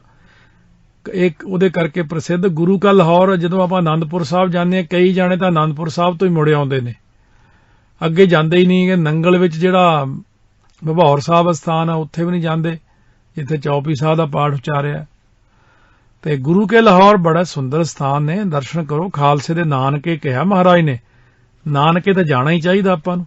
ਉੱਥੇ ਹੀ ਬੜੇ ਬੜੇ ਕੌਤਕ ਹੋਏ ਮਹਾਰਾਜ ਸੱਚੇ ਪਾਤਸ਼ਾਹ ਜੀ ਦੇ। ਪ੍ਰੋਫੈਸਰ ਕਰਤਾਰ ਸਿੰਘ MA ਲਿਖਤ ਪੁਸਤਕ ਸਿੱਖ ਇਤਿਹਾਸ ਪ੍ਰਕਾਸ਼ਕ ਸ਼੍ਰੋਮਣੀ ਗੁਰਦੁਆਰਾ ਪ੍ਰਬੰਧਕ ਕਮੇਟੀ ਵਿੱਚ ਦਸ਼ਮੇਸ਼ ਗੁਰੂ ਦੇ ਵਿਆਹ ਤੇ ਸੰਤਾਨ ਸੰਬੰਧੀ ਇਸ ਪ੍ਰਕਾਰ ਉਹਨਾਂ ਲਿਖਿਆ ਹੈ। ਤੋ ਆਮ ਤੌਰ ਤੇ ਮੰਨਿਆ ਤੇ ਕਿਹਾ ਜਾਂਦਾ ਕਿ ਗੁਰੂ ਗੋਬਿੰਦ ਸਿੰਘ ਮਹਾਰਾਜ ਇਹ ਹੇਠ ਲਿਖੇ ਅਨੁਸਾਰ 3 ਆਪਦੇ ਵਿਵਾਹ ਕਾਰਜ ਆਨੰਦ ਕਾਰਜ ਹੋਏ ਨੇ। ਲਿਖਦੇ ਨੇ ਪ੍ਰੋਫੈਸਰ ਕਰਤਾਰ ਸਿੰਘ MA ਕਿ ਵੀ ਆਪ ਦਾ ਪਹਿਲਾ ਵਿਆਹ ਲਾਹੌਰ ਨਿਵਾਸੀ ਸ੍ਰੀ ਹਰਜਸ ਪਖੀਏ ਖੱਤਰੀ ਦੀ ਸਪੁੱਤਰੀ ਜਿਹੜੀ ਜਿਨ੍ਹਾਂ ਨੂੰ ਫਿਰ ਪੰਥ ਨੇ ਸਤਿਕਾਰ ਨਾਲ ਮਾਤਾ ਅਜੀਤ ਕੌਰ ਜੀ ਕਿਹਾ, ਮਾਤਾ ਅਜੀਤ ਕੌਰ ਨਾਲ ਹਾੜ ਸੰਮਤ 1734 ਵਿੱਚ ਹੋਇਆ। ਸ੍ਰੀ ਹਰਜਸ ਦੀ ਅੰਦਾਜ਼ਾ ਚਾਅ ਸੀ ਕਿ ਸ੍ਰੀ ਦਸ਼ਮੇਸ਼ ਜੀ ਜੰਜ ਲੈ ਕੇ ਲਾਹੌਰ ਢੁਕਣ, ਪਰ ਗੁਰੂ ਜੀ ਨੇ ਜਿਹੜੇ ਮਹਾਨ ਜ਼ਰੂਰੀ ਕੰਮ ਆਰੰਭੇ ਹੋਏ ਸੀ ਉਹਨਾਂ ਨੂੰ ਵਿੱਚੇ ਛੱਡ ਕੇ ਲਾਹੌਰ ਜਾਣਾ ਠੀਕ ਨਾ ਸਮਝਿਆ। ਆਪ ਨੇ ਕਿਹਾ ਕਿ ਤੁਹਾਡੀ ਪ੍ਰਸੰਨਤਾ ਲਈ ਅਤੇ ਵਿਆਹ ਦੀ ਖਾਤਰ ਤੁਹਾਡੀ ਰਿਹਾਇਸ਼ ਵਾਸਤੇ ਅਸੀਂ ਇੱਥੇ ਹੀ ਲਾਹੌਰ ਰਚ ਦਿੰਦੇ ਹਾਂ। ਸੋ ਆਪ ਜੀ ਨੇ ਸਿੱਖਾਂ ਨੂੰ ਹੁਕਮ ਦੇ ਕੇ ਸ੍ਰੀ ਅਨੰਦਪੁਰ ਕੋ ਉੱਤਰ ਵੱਲ ਉਸ ਸਮੇਂ ਵਾਸਤੇ ਇੱਕ ਅਦਭੁਤ ਨਗਰ ਰਚ ਦਿੱਤਾ ਜਿਹਦਾ ਨਾਂ ਗੁਰੂ ਕਾ ਲਾਹੌਰ ਰੱਖਿਆ। ਇੱਥੇ ਗੁਰੂ ਜੀ ਦੀ ਸ਼ਾਦੀ ਮਾਤਾ ਜੀਤੋ ਜੀ ਨਾਲ ਹੋਈ। ਜਾ ਕੇ ਉੱਥੇ ਦਰਸ਼ਨ ਕਰ ਸਕਦੇ ਆ। ਸੇਹਰਾ ਸਾਹਿਬ, ਤ੍ਰਿਵੇਣੀ ਸਾਹਿਬ ਤੇ ਘੋੜੇ ਨੇ ਪੌੜ ਮਾਰ ਕੇ ਜਿੱਥੇ ਸਮੁੰਦਰ ਕੱਢਿਆ ਥੱਲਿਓਂ, ਸਮੁੰਦਰ ਦਾ ਪਾਣੀ ਵੀ ਸੰਗਤਾਂ ਨੇ ਚੱਖਿਆ ਉੱਥੇ। ਗੁਰੂ ਸਾਹਿਬ ਲਈ ਤੇ ਸਾਰੀਆਂ ਚੀਜ਼ਾਂ ਸੁਭਾਵਿਕ ਹੀ ਨੇ, ਪਰ ਜਦੋਂ ਇਹ ਕਥਾ ਆਵੇਗੀ ਲੜੀਵਾਰ 10 ਸਰੂਪਾਂ ਦੀ, ਗੁਰੂ ਨਾਨਕ ਪ੍ਰਕਾਸ਼, ਸੂਰਜ ਪ੍ਰਕਾਸ਼, ਉਹਦੇ 'ਚ ਬੜਾ ਆਨੰਦ ਬਣਦਾ। ਇਹ ਤਾਂ ਹਲੇ ਆਪਾਂ ਸੁਭਾਵਿਕ ਹੀ ਸੁਣਾ ਰਹੇ ਹਾਂ। ਮਾਤਾ ਜੀਤੋ ਜੀ ਦਾ ਅਸਲੀ ਨਾਂ ਅਜੀਤੋ ਸੀ, ਜੋ ਅੰਮ੍ਰਿਤ ਛਕਣ ਉਪਰੰਤ ਅਜੀਤ ਕੌਰ ਬਣਿਆ ਲਿਖਿਆ ਹੈ। ਇਹਨਾਂ ਦੀ ਕੁੱਖ ਤੋਂ 3 ਸਾਹਿਬਜ਼ਾਦੇ ਬਾਬਾ ਜੁਝਾਰ ਸਿੰਘ ਜੀ ਸੰਮਤ 1747, ਸਨ 1690 ਵਿੱਚ ਬਾਬਾ ਜੋਰਾ ਸਿੰਘ ਜੀ ਸੰਮਤ 1753, ਸਨ 1696 ਚ, ਅਤੇ ਬਾਬਾ ਫਤਿਹ ਸਿੰਘ ਜੀ ਸੰਮਤ 1756, ਸਨ 1699 ਵਿੱਚ ਆਪ ਜੀ ਨੇ ਸੰਸਾਰ 'ਚ ਆਉਣਾ ਕੀਤਾ ਹੈ। ਸ੍ਰੀ ਮਾਤਾ ਜੀਤੋ ਜੀ ਦਾ ਦੇਹਾਂਤ ਜਿਹੜਾ ਹੈ ਸੰਮਤ 1757 ਵਿੱਚ ਸ੍ਰੀ ਅਨੰਦਪੁਰ ਸਾਹਿਬ ਵਿੱਚ ਹੋਇਆ। ਉੱਥੇ ਆਪ ਦਾ ਦਿਉਰਾ ਅਗੰਮਪੁਰ ਦੇ ਨਾਂ ਤੋਂ ਪ੍ਰਸਿੱਧ ਹੈ, ਜਿੱਥੇ ਆਪ ਦਾ ਸੰਸਕਾਰ ਸਥਾਨ ਹੈ। ਇਹ ਇਤਿਹਾਸਕਾਰਾਂ ਨੇ ਲਿਖਿਆ ਵੀ ਹੋਇਆ। ਹੁਣ ਇਹਦੇ ਉੱਤੇ ਆਪਾਂ ਮਿੱਟੀ ਨਹੀਂ ਪਾ ਸਕਦੇ ਜਾਂ ਅੱਖਾਂ ਨਹੀਂ ਬੰਦ ਕਰ ਸਕਦੇ। ਮਾਤਾ ਜੀ ਦਾ 1757 ਦੇ ਵਿੱਚ ਸੱਚਖੰਡ ਗਮਨ ਕੀਤਾ ਉਹਨਾਂ ਨੇ, ਕਿਉਂਕਿ ਉਹਨਾਂ ਨੇ ਸਾਰਾ ਕੁਝ ਦੇਖ ਲਿਆ ਅੰਤਰਜਾਮਤਾ ਨਾਲ ਕਿ ਆਉਣ ਵਾਲਾ ਸਮਾਂ ਬੜਾ ਭਿਆਨਕ ਹੈ। ਮਹਾਰਾਜ ਨੂੰ ਬੇਨਤੀ ਕੀਤੀ, ਮਹਾਰਾਜ ਇਹ ਤਾਂ ਬੜਾ ਕੁਝ ਮੈਂ ਦੇਖ ਰਹੀ, ਜੰਗ, ਯੁੱਧ, ਸਾਹਿਬਜ਼ਾਦੇ ਸ਼ਹੀਦ ਹੋ ਰਹੇ, ਵੱਡੇ ਛੋਟੇ ਵੀ ਨੀਆਂ ਚਿਣੇ ਜਾ ਰਹੇ। ਮਹਾਰਾਜ ਇਹ ਦੇਖਣਾ ਬਹੁਤ ਮੇਰੇ ਲਈ ਮੁਸ਼ਕਿਲ ਹੈ। ਦਇਆਵਾਨ ਬੜੇ ਸੀ ਮਾਤਾ ਜੀ, ਆਪ ਕਿਰਪਾ ਕਰੋ, ਮੈਨੂੰ ਆਗਿਆ ਦੇ ਦਿਓ, ਮੈਂ ਸੱਚਖੰਡ ਚਲੀ ਜਾਵਾਂ। ਸਤਿਗੁਰੂ ਹੱਸ ਕੇ ਕਹਿੰਦੇ, ਮਹਾਰਾਜ ਦਾ ਇਸ ਪ੍ਰਕਾਰ ਵੀ ਜ਼ਿਕਰ ਆਇਆ, ਜੋਗੀ ਜੀ ਜਾਓ ਜੇ ਤੁਹਾਡੀ ਇੱਛਾ ਹੈ। ਮਹਾਰਾਜ ਜੋਗੀ ਜੀ ਕਿਹਾ ਕਰਦੇ ਸੀ, ਇਹ ਆਪਾਂ ਨੂੰ ਨਹੀਂ ਪਤਾ। ਸੂਰਜ ਪ੍ਰਕਾਸ਼ ਵਿੱਚ ਵੀ ਐਸਾ ਨਾਮ ਆਇਆ। ਅੱਛਾ ਜੋਗੀ ਜੀ, ਇਹ ਤੁਹਾਡੀ ਇੱਛਾ। ਮਾਤਾ ਨੇ ਕੇਸੀ ਇਸ਼ਨਾਨ ਕੀਤਾ, ਨਵੇਂ ਵਸਤਰ ਪਾਏ, ਤੋ ਉਸ ਵਕਤ ਚਿੱਟੀ ਚਾਦਰ ਲੈ ਕੇ ਪਹਿਲਾਂ ਜਪਜੀ ਸਾਹਿਬ ਪੜ੍ਹਿਆ, ਆਪਣੀ ਇੱਛਾ ਅਨੁਸਾਰ ਸਰੀਰ ਤਿਆਗ ਕੇ ਸੱਚਖੰਡ ਗਮਨ ਹੋ ਗਏ। ਸੋ ਦੂਸਰਾ ਲਿਖਿਆ ਸ੍ਰੀ ਦਸ਼ਮੇਸ਼ ਜੀ ਦਾ ਦੂਸਰਾ ਵਿਵਾਹ ਲਾਹੌਰ ਨਿਵਾਸੀ ਸ੍ਰੀ ਰਾਮ ਸ਼ਰਨ ਕੁਮਰਾਵ ਖੱਤਰੀ ਦੀ ਸਪੁੱਤਰੀ ਮਾਤਾ ਸੁੰਦਰੀ ਜੀ ਨਾਲ 7 ਵਿਸਾਖ ਸੰਮਤ 1741 ਨੂੰ ਹੋਇਆ। ਇਹ ਦੇਖੋ 7 ਵਿਸਾਖ ਹੈ, ਉਹ ਮਹਾਰਾਜ ਸੱਚੇ ਇਹ ਵਿਸਾਖ ਨਾਲ ਕਾਫੀ ਸੰਬੰਧ ਆ ਆਪਣਾ, ਪਰ ਉਹ ਆਪਾਂ ਯਾਦ ਨਹੀਂ ਰੱਖਦੇ। ਤੇ ਮਾਤਾ ਜੀ ਦਾ ਹਾੜ 'ਚ ਹੋਇਆ ਸੀ, ਮਾਤਾ ਅਜੀਤ ਕੌਰ ਜੀ ਦਾ। ਸੋ ਇਹਨਾਂ ਦੀ ਕੁੱਖ ਤੋਂ ਸ੍ਰੀ ਦਸ਼ਮੇਸ਼ ਜੀ ਦੇ ਵੱਡੇ ਸਾਹਿਬਜ਼ਾਦੇ ਬਾਬਾ ਅਜੀਤ ਸਿੰਘ ਜੀ ਮਾਘ ਸੁਦੀ 4/23 ਮਾਘ ਸੰਮਤ 1743 ਮੁਤਾਬਕ 7 ਜਨਵਰੀ ਸਨ 1687 ਨੂੰ ਪੈਦਾ ਹੋਏ। ਸ੍ਰੀ ਦਸ਼ਮੇਸ਼ ਜੀ ਦੇ ਜੋਤੀ ਜੋਤ ਸਮਾਉਣ ਮਗਰੋਂ ਮਾਤਾ ਸੁੰਦਰੀ ਜੀ ਦਾ ਹੁਕਮ ਪੰਥ ਵਿੱਚ ਮੰਨਿਆ ਜਾਂਦਾ ਰਿਹਾ। ਆਪ ਨੇ ਹੀ ਭਾਈ ਮਨੀ ਸਿੰਘ ਨੂੰ ਸ੍ਰੀ ਹਰਿਮੰਦਰ ਸਾਹਿਬ ਅੰਮ੍ਰਿਤਸਰ ਦਾ ਹੈੱਡ ਗ੍ਰੰਥੀ ਥਾਪ ਕੇ ਭੇਜਿਆ ਸੀ, ਮੁੱਖ ਗ੍ਰੰਥੀ। ਮਾਤਾ ਜੀ ਦੇ ਜੀਵਨ ਦਾ ਅੰਤਮ ਸਮਾਂ ਦਿੱਲੀ 'ਚ ਗੁਜ਼ਾਰਿਆ ਜ਼ਿਆਦਾ। ਮਾਤਾ ਜੀ ਦਾ ਸੱਚਖੰਡ ਗਮਨ ਦਿਵਸ ਸੰਮਤ 1804 ਵਿੱਚ ਸਨ 1747 ਵਿੱਚ ਹੋਇਆ। ਆਪ ਦੀ ਹਵੇਲੀ ਤੁਰਕਮਾਨ ਦਰਵਾਜ਼ੇ ਤੋਂ ਬਾਹਰ ਗੁਰਦੁਆਰਾ ਸੀਸਗੰਜ ਤੋਂ 1.5 ਮੀਲ ਦੀ ਵਿੱਥ ਤੇ ਹੈ। ਹੁਣ ਆਇਆ ਤੀਸਰਾ। ਆਪ ਦਾ ਤੀਜਾ ਵਿਆਹ ਰੋਹਤਾਸ ਜ਼ਿਲ੍ਹਾ ਜੇਹਲਮ ਪਾਕਿਸਤਾਨ ਨਿਵਾਸੀ ਸ੍ਰੀ ਰਾਮੂ ਬਸੀ ਖੱਤਰੀ ਦੀ ਸਪੁੱਤਰੀ ਮਾਤਾ ਸਾਹਿਬ ਦੇਵੀ ਨਾਲ ਸੰਮਤ 1757 ਵਿੱਚ ਹੋਇਆ। ਪਰ ਇਹ ਵਿਆਹ ਆਮ ਵਿਆਹ ਵਰਗਾ ਨਹੀਂ ਸੀ। ਸੰਮਤ 1757 ਵਿੱਚ ਮਾਤਾ ਜੀਤ ਕੌਰ ਜੀ ਦੇ ਅਕਾਲ ਚਲਾਣੇ ਮਗਰੋਂ ਮਾਤਾ ਸਾਹਿਬ ਕੌਰ ਜੀ ਦੇ ਪਿਤਾ ਨੇ ਗੁਰੂ ਜੀ ਅੱਗੇ ਬੇਨਤੀ ਕੀਤੀ, ਸੱਚੇ ਪਾਤਸ਼ਾਹ, ਮੈਂ ਆਪਣੀ ਧੀ ਸਾਹਿਬ ਦੇਵੀ ਨੂੰ ਜੰਮਦਿਆਂ ਹੀ ਆਪ ਦੇ ਅਰਪਣ ਕੀਤਾ ਹੋਇਆ ਹੈ। ਆਪ ਇਸ ਦਾ ਸਾਕ ਪ੍ਰਵਾਨ ਕਰੋ। ਸਭ ਲੋਕ ਇਸ ਨੂੰ ਮਾਤਾ ਜੀ ਕਹਿੰਦੇ, ਆਪ ਬਿਨਾਂ ਇਹਨੂੰ ਹੋਰ ਕੋਈ ਨਹੀਂ ਵਿਆਹੇਗਾ। ਗੁਰੂ ਦਸ਼ਮੇਸ਼ ਪਿਤਾ ਜੀ ਨੇ ਉੱਤਰ ਦਿੱਤਾ, ਅਸਾਂ ਹੁਣ ਬ੍ਰਹਮਚਰਜ ਧਾਰ ਲਿਆ ਤਾਂ ਜੋ ਅਸੀਂ ਆਪਣਾ ਪੂਰਾ ਵਿੱਤ ਤੇ ਧਰਮ ਤੇ ਦੇਸ਼ ਦੀ ਸੇਵਾ ਉੱਪਰ ਖਰਚ ਕਰ ਸਕੀਏ। ਇਸ ਕਰਕੇ ਹੁਣ ਵਿਆਹਾਂ ਵਰਗਾ ਵਿਆਹ ਤਾਂ ਨਹੀਂ ਅਸੀਂ ਕਰ ਸਕਦੇ। ਹਾਂ, ਜੇ ਤੁਹਾਡੀ ਧੀ ਵੀ ਸਾਰੀ ਉਮਰ ਇੱਕ ਤਰ੍ਹਾਂ ਨਾਲ ਕੁਆਰਾਪਨ ਧਾਰ ਸਕਦੀ ਹੈ, ਸਰੀਰਕ ਮੇਲ ਦੀ ਥਾਂ ਸਾਡੇ ਨਾਲ ਕੇਵਲ ਆਤਮਿਕ ਵਿਵਾਹ ਹੋ ਸਕਦਾ, ਇਹਨਾਂ ਦਾ ਆਤਮਿਕ ਮੇਲ ਪ੍ਰਵਾਨ ਕਰਦੀ ਹੈ, ਤਾਂ ਮੈਨੂੰ ਤੁਹਾਡੀ ਪ੍ਰਸੰਨਤਾ ਲਈ ਉਹਨੂੰ ਵਰਨ ਵਿੱਚ ਕੋਈ ਇਤਰਾਜ਼ ਨਹੀਂ। ਇਹਨਾਂ ਸ਼ਰਤਾਂ ਉੱਤੇ ਮਾਤਾ ਸਾਹਿਬ ਕੌਰ ਜੀ ਨਾਲ ਆਪਦਾ ਸ਼ੁਭ ਵਿਵਾਹ ਹੋਇਆ। ਮਾਤਾ ਸਾਹਿਬ ਦੇਵੀ ਨੂੰ ਸਿੱਖ ਤੇ ਗੈਰ ਸਿੱਖ ਇਤਿਹਾਸਕਾਰਾਂ ਨੇ ਕੁਆਰਾ ਡੋਲਾ ਕਰਕੇ ਲਿਖਿਆ, ਆਪ ਵਿਆਹੇ ਹੋਏ ਵੀ ਕੁਆਰੇ ਹੀ ਰਹੇ। ਅੰਮ੍ਰਿਤ ਛਕਣ ਤੋਂ ਮਗਰੋਂ ਆਪ ਜੀ ਦਾ ਨਾਮ ਮਾਤਾ ਸਾਹਿਬ ਕੌਰ ਹੋਇਆ। ਧੰਨ ਗੁਰੂ ਗੋਬਿੰਦ ਸਿੰਘ ਜੀ ਨੇ ਇਹਨਾਂ ਦੀ ਗੋਦੀ ਸਾਰਾ ਖਾਲਸਾ ਪੰਥ ਪਾਇਆ। ਇਸ ਕਰਕੇ ਅੰਮ੍ਰਿਤ ਸੰਸਕਾਰ ਸਮੇਂ ਅੰਮ੍ਰਿਤਧਾਰੀ ਨੂੰ ਕਿਹਾ ਜਾਂਦਾ ਕਿ ਅੱਜ ਤੋਂ ਤੇਰੇ ਪਿਤਾ ਧੰਨ ਗੁਰੂ ਗੋਬਿੰਦ ਸਿੰਘ ਜੀ ਅਤੇ ਮਾਤਾ ਸਾਹਿਬ ਕੌਰ ਮਾਤਾ ਜੀ ਹਨ। ਜਦੋਂ ਸ੍ਰੀ ਦਸ਼ਮੇਸ਼ ਜੀ ਦੱਖਣ ਨੂੰ ਗਏ ਤਾਂ ਮਾਤਾ ਸੁੰਦਰੀ ਜੀ ਤਾਂ ਆਪ ਦੀ ਆਗਿਆ ਅਨੁਸਾਰ ਦਿੱਲੀ ਰਹੇ। ਮਾਤਾ ਸੁੰਦਰ ਕੌਰ ਨਾਮ ਪਿਆ ਜਿਨ੍ਹਾਂ ਦਾ ਬਾਅਦ ਚ ਅੰਮ੍ਰਿਤ ਛਕ ਕੇ, ਅਤੇ ਮਾਤਾ ਸਾਹਿਬ ਕੌਰ ਜੀ ਆਪ ਦੇ ਨਾਲ ਹੀ ਗਏ। ਜਦੋਂ ਸ੍ਰੀ ਦਸ਼ਮੇਸ਼ ਜੀ ਨੇ ਆਪਣੇ ਜੋਤੀ ਜੋਤ ਸਮਾਉਣ ਦਾ ਸਮਾਂ ਨੇੜੇ ਆ ਪੁੱਜਿਆ ਸਮਝਿਆ ਤਾਂ ਆਪ ਨੇ ਮਾਤਾ ਸਾਹਿਬ ਕੌਰ ਨੂੰ ਮਾਤਾ ਸੁੰਦਰ ਕੌਰ ਕੋਲ ਦਿੱਲੀ ਭੇਜ ਦਿੱਤਾ। ਆਪ ਨੇ ਉਹਨਾਂ ਨੂੰ ਸ੍ਰੀ ਗੁਰੂ ਹਰਗੋਬਿੰਦ ਸਾਹਿਬ ਦੇ 5 ਸ਼ਸਤਰ ਸਨਮਾਨ ਨਾਲ ਰੱਖਣ ਲਈ ਦਿੱਤੇ, ਜੋ ਹੁਣ ਦਿੱਲੀ ਦੇ ਗੁਰਦੁਆਰਾ ਰਕਾਬਗੰਜ ਵਿੱਚ ਸੁਸ਼ੋਭਿਤ ਹਨ ਜੀ। ਮਾਤਾ ਸਾਹਿਬ ਕੌਰ ਦਾ ਅੰਤਮ ਸਮਾਂ ਜਿਹੜਾ ਸੱਚਖੰਡ ਗਮਨ ਦਿਵਸ ਦਿੱਲੀ ਵਿੱਚ ਮਾਤਾ ਸੁੰਦਰੀ ਜੀ ਤੋਂ ਪਹਿਲਾਂ ਹੋਇਆ। ਉਹਨਾਂ ਦੀ ਸਮਾਧ ਸ੍ਰੀ ਗੁਰੂ ਹਰਕ੍ਰਿਸ਼ਨ ਸਾਹਿਬ ਮਹਾਰਾਜ ਦੇ ਦੇਰੇ ਕੋਲ ਬਣਾ ਦਿੱਤੀ ਦਿੱਲੀ। ਦਸ਼ਮੇਸ਼ ਗੁਰੂ ਜੀ ਨੇ 3 ਵਿਆਹਾਂ ਦੀ ਵੇਰਵੇ ਸਹਿਤ ਜਾਣਕਾਰੀ ਦੇ ਕੇ ਲੇਖਕ ਨੂੰ ਇਸ ਪ੍ਰਕਾਰ ਇਹਦੇ ਵਿੱਚ ਫਿਰ ਵੀ ਆਪਣਾ ਜੋ ਕਹਿੰਦੇ ਜਿਹੜਾ ਬਹਿਸ ਦਾ ਵਿਸ਼ਾ ਉਹ ਨਹੀਂ ਜ਼ਿਆਦਾ ਬਣਾਉਣਾ ਚਾਹੀਦਾ, ਆਪਾਂ ਨੂੰ ਬਹਿਸ ਨਹੀਂ ਕਰਨੀ ਚਾਹੀਦੀ ਕਿਸੇ ਗੱਲ ਦੇ ਉੱਤੇ। ਇਸ ਪ੍ਰਕਾਰ ਇਹ ਸਾਰੇ ਇਤਿਹਾਸਕ ਤੱਥ ਆਪ ਦੇ ਸਾਹਮਣੇ ਜਿਹੜੇ ਰੱਖੇ ਨੇ, ਤਾਂ ਜਿਸ ਪ੍ਰਕਾਰ ਦੱਸਿਆ ਕਿ ਕਿਸ ਪ੍ਰਕਾਰ ਉਹਨਾਂ ਨੇ ਆਪਣੇ ਜੀਵਨ ਦੇ ਵਿੱਚ ਜੱਤ-ਸੱਤ ਰੱਖ ਕੇ ਖਾਲਸੇ ਨੂੰ ਆਪਣਾ ਪੁੱਤਰ ਮੰਨ ਕੇ ਪਾਲਿਆ ਹੈ ਔਰ ਹੁਣ ਵੀ ਪਾਲ ਰਹੇ ਨੇ। ਗੁਰੂ ਕਾ ਲਾਹੌਰ ਸਿੱਧਕੀ ਸਿੱਖ ਭਾਈ ਹਰਜਸ ਦਾ ਸੰਕਲਪ ਪੂਰਾ ਕਰਨ ਲਈ ਗੁਰੂ ਸਾਹਿਬ ਨੇ ਨਵਾਂ ਲਾਹੌਰ ਆਬਾਦ ਕਰਨ ਅਤੇ ਸਜਾਉਣ ਲਈ ਵੱਖ-ਵੱਖ ਵਰਗਾਂ ਦੇ ਵਪਾਰੀ ਸੱਦਣ ਲਈ ਮਸੰਦਾਂ ਨੂੰ ਹੁਕਮਨਾਮੇ ਭੇਜੇ ਤੇ ਭਾਰੀ ਧਨ ਦੇ ਕੇ ਉਹਨਾਂ ਨੂੰ ਉੱਥੇ ਵਸਾਇਆ।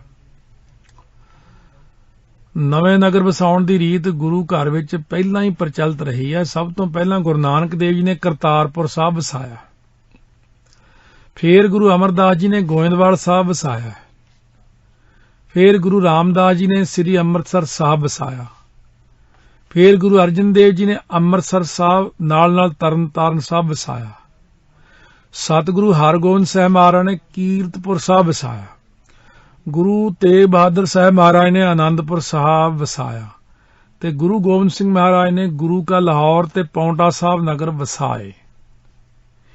ਇਸ ਸ਼ਹਿਰ ਨੂੰ ਬਹੁਤ ਸੁੰਦਰ ਬਣਾਉਣ ਲਈ ਇਸ ਵਿਚਲੇ ਬਾਜ਼ਾਰਾਂ ਦੇ ਨਾਂ ਵੀ ਰੱਖੇ ਗਏ, ਜਿਵੇਂ ਕਿ ਸਰਹੰਦੀ ਬਾਜ਼ਾਰ, ਰੋਪੜੀ ਬਾਜ਼ਾਰ, ਹੁਸ਼ਿਆਰਪੁਰੀ ਬਾਜ਼ਾਰ ਅਤੇ ਲਾਹੌਰੀ ਬਾਜ਼ਾਰ।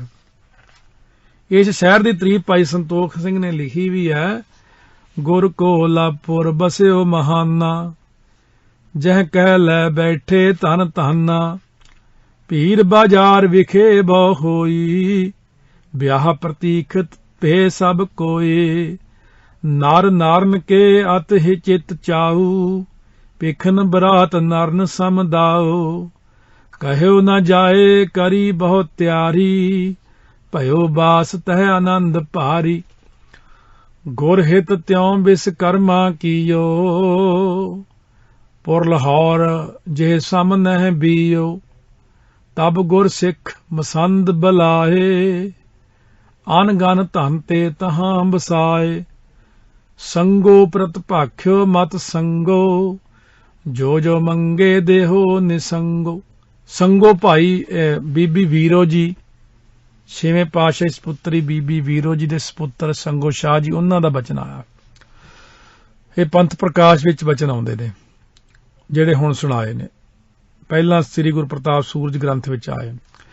ਸੋ ਗੁਰੂ ਸਾਹਿਬਾਨ ਵਿੱਚੋਂ ਕਿਸੇ ਵੀ ਗੁਰੂ ਦੀ ਸ਼ਾਦੀ ਇਤਨੀ ਸ਼ਾਨੋ ਸ਼ੌਕਤ ਨਾਲ ਨਹੀਂ ਹੋਈ ਜਿਤਨੀ 10ਵੇਂ ਪਾਤਸ਼ਾਹੀ ਦੀ ਹੋਈ।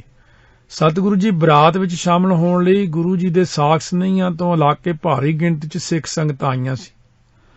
ਬਰਾਤ ਵਿੱਚ ਗੁਰੂ ਦੇ 5 ਭੂਆ ਦੇ ਪੁੱਤਰ ਭਰਾ ਸੰਗੋ ਸ਼ਾਹ, ਗੁਲਾਬ ਚੰਦ, ਜੀਤਮਲ, ਗੰਗਾ ਰਾਮ ਅਤੇ ਅਹਮ ਚੰਦ ਸ਼ਾਮਲ ਹੋਏ। ਭੂਆ ਦੇ ਪੁੱਤਰ ਬੀਬੀ ਵੀਰੋ ਜੀ ਭੂਆ ਜੀ ਲੱਗਦੇ ਸੀ, ਕਿਉਂਕਿ 6ਵੇਂ ਪਾਤਸ਼ਾਹ ਸਾਹਿਬਜ਼ਾਦੇ ਗੁਰੂ ਤੇਗ ਬਹਾਦਰ ਸਾਹਿਬ ਉਹਨਾਂ ਦੇ ਭੈਣ ਜੀ ਭੂਆ ਜੀ ਲੱਗੇ। ਇਹ ਗੁਰੂ ਹਰਗੋਬਿੰਦ ਸਾਹਿਬ ਦੀ ਸਪੁੱਤਰੀ ਬੀਬੀ ਵੀਰੋ ਜੀ ਸਪੁੱਤਰ ਸਨ। ਇਹਨਾਂ ਵਿੱਚੋਂ ਸੰਗੋ ਸ਼ਾਹ ਨੂੰ ਗੁਰੂ ਜੀ ਨੇ ਨਵੇਂ ਨਗਰ ਨੂੰ ਵਸਾਉਣ ਤੇ ਸਜਾਉਣ ਦਾ ਇੰਚਾਰਜ ਬਣਾਇਆ ਸੀ। ਇਹਨਾਂ ਭਰਾਵਾਂ ਨੇ ਭੰਗਾਣੀ ਦੇ ਯੁੱਧ ਵਿੱਚ ਬਹਾਦਰੀ ਦੇ ਬੜੇ ਜੌਹਰ ਦਿਖਾਏ ਸਨ, ਜਿਸ ਦਾ ਵਰਣਨ ਗੁਰੂ ਜੀ ਨੇ ਬਚਿੱਤਰ ਨਾਟਕ ਦੇ ਅਧਿਆਇ 8ਵੇਂ 'ਚ ਕੀਤਾ ਹੈ। ਬਰਾਤ ਦੇ ਮੁਖੀ ਗੁਰੂ ਜੀ ਦੇ ਮਾਮਾ ਕਿਰਪਾਲ ਚੰਦ ਜੀ ਸਨ। ਬਰਾਤ ਬੜੀ ਸਜ ਧਜ ਕੇ ਬਾਜਿਆਂ ਗਾਜਿਆਂ ਨਾਲ ਲਾਹੌਰ ਪਹੁੰਚੀ। ਭਾਈ ਸੰਤੋਖ ਸਿੰਘ ਨੇ ਉਸ ਸਮੇਂ ਦਾ ਨਕਸ਼ਾ ਇਸ ਪ੍ਰਕਾਰ ਖਿੱਚਿਆ: ਬਾਜਤ ਬਾਜ ਉਠੇ ਤਤਕਾਲ ਕਹੀ ਮੁਖ ਬਾਤ ਨਾ ਦੇਤ ਸੁਨਾਈ। ਇੰਨਾ ਬਾਜਾ ਗਾਜਾ ਵੱਜਦਾ ਸੀ ਵੀ ਗੱਲ ਨਹੀਂ ਸੀ ਸੁਣਦੀ ਇੱਕ ਦੂਜੇ ਦੀ। ਭਾਈ ਹਰਜਸ ਨੇ ਵੀ ਆਪਣੇ ਸਾਖ ਸਨੇਹੀਆਂ ਸਣੇ ਗੁਰੂ ਜੀ ਦੀ ਬਰਾਤ ਦੇ ਸਵਾਗਤ ਲਈ ਭਰਪੂਰ ਤਿਆਰੀਆਂ ਕੀਤੀਆਂ ਹੋਈਆਂ ਸਨ। ਇਹ ਨਜ਼ਾਰਾ ਦੇਖਣ ਲਈ ਲੋਕੀ ਭਾਰੀ ਗਿਣਤੀ 'ਚ ਪਹੁੰਚੇ ਹੋਏ ਸਨ। ਆਨੰਦ ਕਾਰਜ ਦੀ ਰਸਮ ਭਾਈ ਗੁਰਬਖਸ਼ ਸਿੰਘ, ਭਾਈ ਰਾਮ ਕੁਐਰ ਨੇ ਅਦਾ ਕਰਾਈ। ਜੇ ਕੋਈ ਪੁੱਛ ਲੈ ਕਿਹਨੇ, ਭਾਈ ਗੁਰਬਖਸ਼ ਸਿੰਘ ਜੀ ਰਾਗੀ ਪਹਿਲਾਂ ਦੱਸਦੇ ਕਿਹੜੇ ਸੀਗੇ। ਤੇ ਬਾਅਦ 'ਚ ਮਾਤਾ ਜੀਤੋ ਜੀ ਦੀ ਡੋਲੀ ਬੜੀ ਸ਼ਾਨ ਤੇ ਰਸਮ ਰਿਵਾਜਾਂ ਨਾਲ ਤੋਰੀ ਗਈ। ਮਾਤਾ ਗੁਜਰੀ ਜੀ ਨੇ ਆਨੰਦਪੁਰ ਪੁੱਜਣ ਤੇ ਆਪਣੀ ਸੱਜ ਵਿਆਹੀ ਨੂੰਹ ਦੇ ਡੋਲੇ ਦਾ ਨਿੱਘਾ ਸਵਾਗਤ ਕੀਤਾ। ਖੁਸ਼ੀ ਭਰਪੂਰ ਰਸਮਾਂ ਨਾਲ ਡੋਲਾ ਮਹਿਲਾਂ ਵਿੱਚ ਲੈ ਕੇ ਗਏ। ਹਲੇ ਜੋ ਹੈ ਮਾਤਾ ਜੀਤ ਕੌਰ ਜੀ ਦਾ ਨਾਮ ਆਪਾਂ ਹੁਣ ਲੈਂਦੇ ਆ ਮਾਤਾ ਜੀਤੋ ਜੀ, ਇਸ ਕਰਕੇ ਕਿ ਹਲੇ ਉਦੋਂ ਜੋ ਅੰਮ੍ਰਿਤ ਸੰਚਾਰ ਹੋਇਆ ਨਹੀਂ ਸੀ, ਇਹ ਬਾਅਦ ਵਿੱਚ ਹੋਣਾ। ਇਸ ਤਰ੍ਹਾਂ ਗੁਰੂ ਜੀ ਦਾ ਪਹਿਲਾ ਵਿਆਹ ਮਾਤਾ ਜੀਤੋ ਜੀ ਨਾਲ ਹੋਇਆ। ਗੁਰੂ ਜੀ ਨੇ ਲਾਹੌਰ ਵਿੱਚ ਆਪਣੇ ਨਿਵਾਸ ਲਈ ਇੱਕ ਮਹਿਲ ਵੀ ਵਸਾਇਆ, ਜਿੱਥੇ ਗੁਰੂ ਜੀ ਦਾ ਦੂਜਾ ਵਿਆਹ ਲਾਹੌਰ ਨਿਵਾਸੀ ਖੱਤਰੀ ਰਾਮ ਕੁਮਰਾਵ ਦੀ ਸਪੁੱਤਰੀ ਮਾਤਾ ਸੁੰਦਰ ਕੌਰ ਨਾਲ 7 ਵਿਸਾਖ ਸੰਮਤ 1741 ਬਿਕਰਮੀ 1684 ਈਸਵੀ ਨੂੰ ਹੋਇਆ। ਮਹਾਨ ਕੋਸ਼ 'ਚ ਪੰਨਾ 213 ਤੇ ਲਿਖਿਆ। ਤਵਾਰੀਖ ਗੁਰੂ ਖਾਲਸਾ ਪੰਨਾ 287 ਤੇ। ਸਤਿਗੁਰੂ ਜੀ ਦੇ ਦੂਜੇ ਆਨੰਦ ਕਾਰਜ ਤੇ ਵੀ ਭਾਰੀ ਰਸਮਾਂ ਅਦਾ ਹੋਈਆਂ। ਬੜੀ ਸ਼ਾਨ ਸ਼ੌਕਤ ਨਾਲ ਇਹ ਆਨੰਦ ਰਚਾਇਆ ਗਿਆ। ਮਾਤਾ ਗੁਜਰੀ ਨੇ ਦੂਜੀ ਨੂੰਹ ਨੂੰ ਵੀ ਬੜੀਆਂ ਸਧਰਾਂ ਚਾਵਾਂ ਤੇ ਰੀਤਾਂ ਰਸਮਾਂ ਨਾਲ ਮਹਿਲਾਂ 'ਚ ਦਾਖਲ ਕੀਤਾ ਸੀ। ਮਾਤਾ ਸਾਹਿਬ ਕੌਰ ਦੇ ਡੋਲਾ ਆਉਣ ਤੋਂ ਕੁਝ ਸਮਾਂ ਪਹਿਲਾਂ 15 ਅੱਸੂ ਸੰਮਤ 1757 ਬਿਕਰਮੀ 1700 ਈਸਵੀ ਨੂੰ ਮਾਤਾ ਅਜੀਤ ਕੌਰ ਚਲਾਣਾ ਕਰ ਗਏ, ਭਾਵ ਸੱਚਖੰਡ ਗਮਨ ਕਰ ਗਏ ਸੀ। ਦੁਬਾਰਾ ਫੇਰ ਮਾਤਾ ਸਾਹਿਬ ਕੌਰ ਜੀ ਦੇ ਡੋਲਾ ਆਉਣ ਤੋਂ ਕੁਝ ਸਮਾਂ ਪਹਿਲਾਂ 15 ਅੱਸੂ ਸੰਮਤ 1757 ਬਿਕਰਮੀ 1700 ਈਸਵੀ ਨੂੰ ਮਾਤਾ ਅਜੀਤ ਕੌਰ ਚਲਾਣਾ ਕਰਕੇ ਸੱਚਖੰਡ ਚਲੇ ਗਏ। ਉਹਨਾਂ ਦੇ ਅੰਤਮ ਸੰਸਕਾਰ ਦੀ ਥਾਂ ਦੇਵਰਾ ਗੰਮਪੁਰ ਆਨੰਦਪੁਰ ਸਾਹਿਬ ਵਿੱਚ ਮੌਜੂਦ ਹੈ। ਮਹਾਨ ਕੋਸ਼ ਪੰਨਾ 525 ਤੇ ਲਿਖਿਆ ਹੋਇਆ। ਸੋ ਇਸ ਕਰਕੇ ਮਾਤਾ ਜੀ ਦਾ ਜਿਹੜਾ ਮਾਤਾ ਸਾਹਿਬ ਕੌਰ ਦਾ ਆਨੰਦ ਕਾਰਜ ਇਹ 18 ਵਿਸਾਖ ਨੂੰ ਹੋਇਆ ਜਾ ਕਰਕੇ 1700 ਚ। ਤੇ ਇਸ ਤਰ੍ਹਾਂ ਨਾਲ ਮਾਤਾ ਜੀ ਬਾਅਦ ਵਿੱਚ ਆਏ ਨੇ। ਮਾਤਾ ਅਜੀਤ ਕੌਰ ਜੀ ਪਹਿਲਾਂ ਹੀ ਸੱਚਖੰਡ ਗਮਨ ਕਰ ਚੁੱਕੇ ਸਨ। ਇਸ ਤਰੀਕੇ ਨਾਲ ਸਤਿਗੁਰੂ ਮਹਾਰਾਜ ਸੱਚੇ ਪਾਤਸ਼ਾਹ ਨੇ ਜੋ ਬਖਸ਼ਿਸ਼ਾਂ ਕੀਤੀਆਂ ਨੇ ਆਪਣੇ ਸਾਰੀਆਂ ਸੰਗਤਾਂ ਦੇ ਉੱਤੇ, ਤੇ ਇਹ ਲੜੀਵਾਰ ਜਿਹੜਾ ਜੀਵਨ ਮਾਤਾ ਜੀ ਦਾ ਆਪਾਂ ਸਰਵਣ ਕਰ ਰਹੇ ਹਾਂ। ਸਤਿਗੁਰੂ ਮਹਾਰਾਜ ਸੱਚੇ ਪਾਤਸ਼ਾਹ ਬਖਸ਼ਿਸ਼ਾਂ ਕਰਨ। ਕੱਲ ਨੂੰ ਫੇਰ ਇਸੇ ਪ੍ਰਕਾਰ ਸਰਵਣ ਕਰਾਂਗੇ। ਹੁਣ ਕੋਈ ਵਿਚਾਰ ਵੀ ਸੰਗਤਾਂ ਨੇ ਦੇਣੀ ਆ ਆਪਣੀ, ਫੋਨ ਆ ਵੀ ਰਿਹਾ ਰਿਸੈਪਸ਼ਨ ਤੇ, ਪਰ ਇੱਥੇ ਅਟੈਂਡ ਨਹੀਂ ਮੈਂ ਕਰ ਸਕਦਾ। ਤਾਂ ਉਧਰ ਬਾਹਰਲੇ ਪਾਸੇ ਰਿਸੈਪਸ਼ਨ ਵਾਲੇ ਫੋਨ ਜਿਹੜੇ ਲਿਖੇ ਹੋਏ ਨੇ, ਤੋਂ ਜਿਹੜੀ ਸੰਗਤ ਦੇਖ ਰਹੀ ਆ ਰੇਡੀਓ ਟੀਵੀ ਦੇ ਉੱਤੇ, ਉਹਨਾਂ ਨੂੰ ਪਤਾ ਬਾਹਰਲੇ ਨੰਬਰਾਂ ਦੇ ਉੱਤੇ ਫੋਨ ਕਰਕੇ ਆਪਾਂ ਵਿਚਾਰ ਸਾਂਝੇ ਕਰ ਸਕਦੇ ਆ। ਮੇਰਾ ਵਿਚਾਰ ਸੀ ਕਿ ਥੋੜੀ ਜਾਣਕਾਰੀ ਇਸ ਪ੍ਰਕਾਰ ਸੰਗਤ ਵਿੱਚ ਆਵੇ, ਤਾਂ ਕਿ ਸੰਗਤ ਆਪਣੇ ਵਿਚਾਰ ਵੀ ਰੱਖੇ ਔਰ ਸਾਰਾ ਇਤਿਹਾਸ ਸੰਗਤ ਦੇ ਸਾਹਮਣੇ ਆਉਣਾ ਚਾਹੀਦਾ। ਸਤਿਗੁਰੂ ਕਿਰਪਾ ਕਰਨ। ਤਾਂ ਕੱਲ ਨੂੰ ਫੇਰ ਸਤਿਗੁਰੂ ਅੱਗੇ ਜਿਵੇਂ ਬਖਸ਼ਿਸ਼ ਕਰਨਗੇ ਪਿਆਰ ਸਤਿਕਾਰ ਨਾਲ ਸਰਵਣ ਕਰਾਂਗੇ। ਭੁੱਲਾਂ ਚੁੱਕਾਂ ਦੀ ਮਾਫੀ ਬਖਸ਼ਣੀ। ਪਿਆਰ ਨਾਲ ਆਓ ਨਾਮ ਜਪੀਏ। ਵਾਹਿਗੁਰੂ ਵਾਹਿਗੁਰੂ